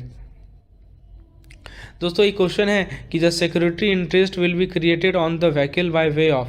तो आप सिक्योरिटी इंटरेस्ट जो है व्हीकल पे कैसे क्रिएट करते हैं? तो इसका ऑप्शन है assignment, pledge, hypothecation, marking, lien on नेबुलासी बुक। तो करेक्ट आंसर है दोस्तों इसका हाइपोथिकेशन। नेक्स्ट है कि creation of charge to be registered with CERSAI only, RTO only, sub registered office both ANB। दोस्तों इसका करेक्ट आंसर है आपको चार्ज का क्रिएशन को रजिस्टर्ड करवाना है दोनों से, सरसई से भी और RTO से भी, ठीक है। सिंगल क्वेश्चन पे आते हैं, what is the maximum amount of per transaction limit permissible under MPS। तो वो है दोस्तों 2 लाख। नेक्स्ट क्वेश्चन है दोस्तों, the cash withdrawal limit on POS terminal using debit card is. तो जो आप डेबिट कार्ड से POS टर्मिनल में डेबिट कार्ड यूज करते हैं उसमें कैश विड्रॉल लिमिट कितना है? तो दोस्तों 200 per day card in all center, sorry 2000। Next है suitability of business model of approach of bank depends upon business mix, corporate strategy, business objective. तो यदि किसी बिजनेस मॉडल का सुटेबिलिटी या अप्रोच किसी बैंक किस बात पे डिपेंड करता है, बिजनेस मिक्स पे, कॉर्पोरेट स्ट्रेटजी पे या बिजनेस ऑब्जेक्टिव पे? तो आंसर है दोस्तों तीनों पे, ठीक है। Characteristics of RTGS transaction are remittance are communicated through structure messaging process, settlement is done on gross basis, beneficiary branch is identified by MICR code, remittance are being communicated on real time. तो दोस्तों RTGS का क्या characteristics आपको बताना है? तो इसमें देखिए 3 ऑप्शन को, तीसरा ऑप्शन को हटा दीजिए कि beneficiary branch identified by MICR code, this is wrong. बाकी 1, 2 और 4 आपका सही है। नेक्स्ट है the agreement drawn between government of India and USA to improve the international tax compliance and to implement FATCA of the US is referred as. तो उस agreement को क्या कहते हैं? उसे कहते हैं दोस्तों inter governmental agreement. Next question है demat account can be opened with bank, share broker, depository participant, DP कहते हैं उसे, या डिपॉजिटरी। तो डीमैट अकाउंट को आप खोल सकते हैं बैंक के साथ और शेयर ब्रोकर के साथ, और साथ ही साथ आप DP के साथ भी खोल सकते हैं। नेक्स्ट क्वेश्चन है दोस्तों कि the benefit accruing to the bank in implementing an effective CRM include. तो आपको यदि एक इफेक्टिव CRM को इम्प्लीमेंट करना है तो बैंक को क्या क्या बेनिफिट मिलता है? It helps to manage multi delivery channel in better way, it helps to detect और prevent fraud in retail segment, it helps to understand customer life time value through the structured data, it increase in share of wallet from customer, it helps to take on completion as CRM result in more customer focus and retention. दोस्तों इसका correct answer है हमारा 1, 3, 4 and 5, 2 को छोड़ दीजिए। It helps to fraud detection को छोड़कर बाकी आपका सारा स्टेप होगा इसमें। नेक्स्ट क्वेश्चन है दोस्तों हमारा, stranger gain access to the credit card detail of mister C, customer of XYZ bank, ठीक है। तो यहाँ पे एक स्ट्रेंजर है जिसको एक्सेस मिल गया क्रेडिट कार्ड डिटेल का कि ये कस्टमर XYZ बैंक का, तो वो क्रेडिट कार्ड डाटा को बिना अथॉरिटी के यूज कर रहा था। तो यहाँ पे कौन सा रिस्क से एक्सपोज्ड है? तो आंसर है दोस्तों इन्फॉर्मेशन रिस्क से, इन्फॉर्मेशन सिक्योरिटी रिस्क से। देखिए एक आपका fill in the blanks match the following है कि customer insist for entry in the passbook after remittance of money, reliability, customer verifying credit card statement, tangibility, customer through email raised a doubt on one of the debit entries in his saving bank account and send reminder for reply assurance, और customer receives bundle of queries to an application for an education loan on the preceding day of college admission, the loan was agreed by the manager responsiveness. आपको match the following करना है। तो देखिए 1 का match होगा B के साथ, that means customer जो है बोल रहा है कि हम पैसा निकालने के बाद मेरे पासबुक में एंट्री करो, तो ये टेंजिबिलिटी हो गया। फिर 2 का ए के साथ कस्टमर जो है क्रेडिट कार्ड स्टेटमेंट को वेरीफाई कर रहा है, तो ये रिलायबल चेक कर रहा है। फिर 3rd है आपका कि customer 2 email raise a doubt in one of the debit entry, तो ये आपका है रिस्पॉन्सिबनेस, आपसे रिस्पॉन्सिबनेस मांग रहा है। और कस्टमर को क्वेरी बहुत सारा रिसीव क्वेरी है, ठीक है, एजुकेशन लोन के एप्लीकेशन के रिगार्डिंग, तो लोन जो है मैनेजर ने एग्रीड किया, तो एश्योरेंस हो गया। During interaction with existing saving bank customer, the marketing executive of bank sold one vehicle loan. Also, he promised him a commission of 0.75%, where the bank norm permit only 0.25%. तो ये किसका example है? तो दोस्तों ये example है cross selling का और मिस सेलिंग का, ठीक है। उसके बाद दोस्तों नेक्स्ट क्वेश्चन है कि diversion of fund should be constructed through which during which of the under noted occurrence. तो डाइवर्सन ऑफ फंड को कैसे कैसे ऑकरेंस में आप कंस्ट्रक्ट कर सकते हैं? तो utilization of short term working capital fund long term purpose not in conformity with the terms of sanction, transferring borrowed fund to the subsidiaries और ग्रुप कंपनीज और other corporate by whatever modalities, routing of fund through any bank other than the lender bank or membership or member of consortium without prior permission of the lender. Fund borrowed from bank are utilized for purposes unrelated to the operation of borrower to the detriment of financial health of the entity. दोस्तों इसका correct answer है हमारा 1 और 2 और 3, 4 नहीं होगा। मतलब diversion of fund 1, 2 और 3 से हो सकता है। मान लीजिए कि आपने short term working capital fund को यूज कर रहे हैं लॉन्ग टर्म पर्पज से, आप बॉरोड फंड को ट्रांसफर कर दिया सब्सिडरीज को या ग्रुप कंपनीज को, आपने फंड को रूट कर दिया किसी दूसरे बैंक से बिना लैंडर के परमिशन का, तो ये तीनों का तीनों डाइवर्जन ऑफ फंड का बेस्ट एग्जांपल है। नेक्स्ट क्वेश्चन है BK bank classified it branch based on business potential in retail branch banking such as retail asset centre, retail liability centre, resource centre, profit centre, general centre, under which category of business approach does the system fail. मतलब BK bank जो है अपने branches को classify कर रहा है business potential के basis पर, ठीक है। जैसे रिटेल एसेट सेंटर उसने किया, रिटेल लायबिलिटी सेंटर किया, रिसोर्सेज सेंटर किया, तो ये किस कैटेगरी ऑफ बिजनेस के अंदर आता है? तो ये है सेगमेंटेड अप्रोच। नेक्स्ट क्वेश्चन है सिक्योरिटाइजेशन ट्रांजैक्शन में इनमें से कौन सा ट्रू सेल का मीनिंग बताता है? तो आंसर है transfer of all benefit and obligation to special purpose vehicle. Based on the information collected on needs of customer, XY Bank has developed a product so as to suit their customers' need. This type of information XY Bank has collected and analyzed is known as, इसे कहते हैं strategic information. While granting loan to customer as per the commitment through BCSBY, the sanction letter shall include the detail of interest reset clause, the reference rate to which floating rate will be linked, method of calculation of interest, periodicity of charging interest. तो दोस्तों इसका correct answer है चारों। मतलब BCSBY के commitment के according जब आप कस्टमर को लोन ग्रांट करते हैं तो सैंक्शन लेटर में डिटेल होना चाहिए इंटरेस्ट रेट का, रेफरेंस रेट होना चाहिए, कैलकुलेशन इंटरेस्ट कैसे कैलकुलेट करें इसका मेथड होना चाहिए, और पीरियोडिसिटी ऑफ चार्जिंग इंटरेस्ट भी होना चाहिए। फिर है नेक्स्ट इंडियन इन्फिनिट क्या है, इंडियन फाइनेंशियल नेटवर्क क्या है? तो दोस्तों ये multi protocol level switching network है, MPLS कहते हैं इसे। तो इन्फिनिट याद रखिएगा, MPLS है multi protocol level switching network. The key commitment of member bank of BCSBY to customer include right to fair treatment, right to transparency, fair and honesty dealing, right to be heard, right to privacy, right to grievances. तो दोस्तों इसमें right to privacy को छोड़कर बाकी सभी option सही हैं। Next question है दोस्तों, the recovery policy clauses are clearly spelled on in the recovery policy of the bank. Which one of the following are fundamental assumptions and approaches to recovery which are to be communicated to the customer? पहला, the डेब्ट collection policy of the bank is build around dignity and respect of the customer. The bank shall follow policies that are unduly coercive in collection of duties. The policy is built on courtesy, fair treatment and persuasion. The bank security reposition policy aims at recovery of dues. Correct answer 1 and 3 only. The due date of filing suspicious transaction report to FIU-IND is, बताइए FIU-IND को जो आप suspicious transaction report STR देते हैं उसका due date क्या होता है? तो करेक्ट आंसर है दोस्तों, मतलब जिस दिन आपने ये सेटिस्फाई किया कि ट्रांजैक्शन सस्पिशियस है उसके 7 दिन के अंतर्गत आपको FIU-IND को आपको क्या करना है, उसका डिटेल प्रोवाइड कर देना है। ये सब सिंगल मार्क्स क्वेश्चन हैं, मतलब ऑप्शन दिए गए थे क्योंकि मेमोरी बेस्ड है ना, तो ऑप्शन मेरे पास है नहीं, ठीक है, इसलिए मैं आपको सिंगल टाइप में 1 लाइनर में समझा रहा हूँ। ठीक है। The comparison of debit card and credit card can give which of the following observation. Credit card limit varies with individual, whereas in debit card per day cash withdrawal limit varies with bank. Credit card and debit card allow cash withdrawal through POS machine. Risk involved in both debit card and credit card. Credit card transaction lead to asset creation in bank, whereas debit card transaction lead to reduction of liability. तो answer इसका 1 and 4 only. Which of the following is not a service offered by NFS national financial switch. तो answer था issuance of passbook. ठीक है। The risk weight for housing loan portion cover under the C credit rate risk guarantee fund trust for low income housing. तो ये answer का answer है, ये 0 होता है दोस्तों। As per the commitment given by the bank in the code of commitment to customer the data related to account shall not reveal except. दोस्तों इस प्रकार से और भी क्वेश्चंस हैं हमारे सामने। ठीक है, तो ये सभी क्वेश्चंस भी आप एक्सेस कर सकते हैं। तो आप यदि PDF प्लान को ऑप्ट करेंगे you will get all this types of question. Okay, so I am ending this session here now. You can get access to all this question of all the previous year question. धन्यवाद।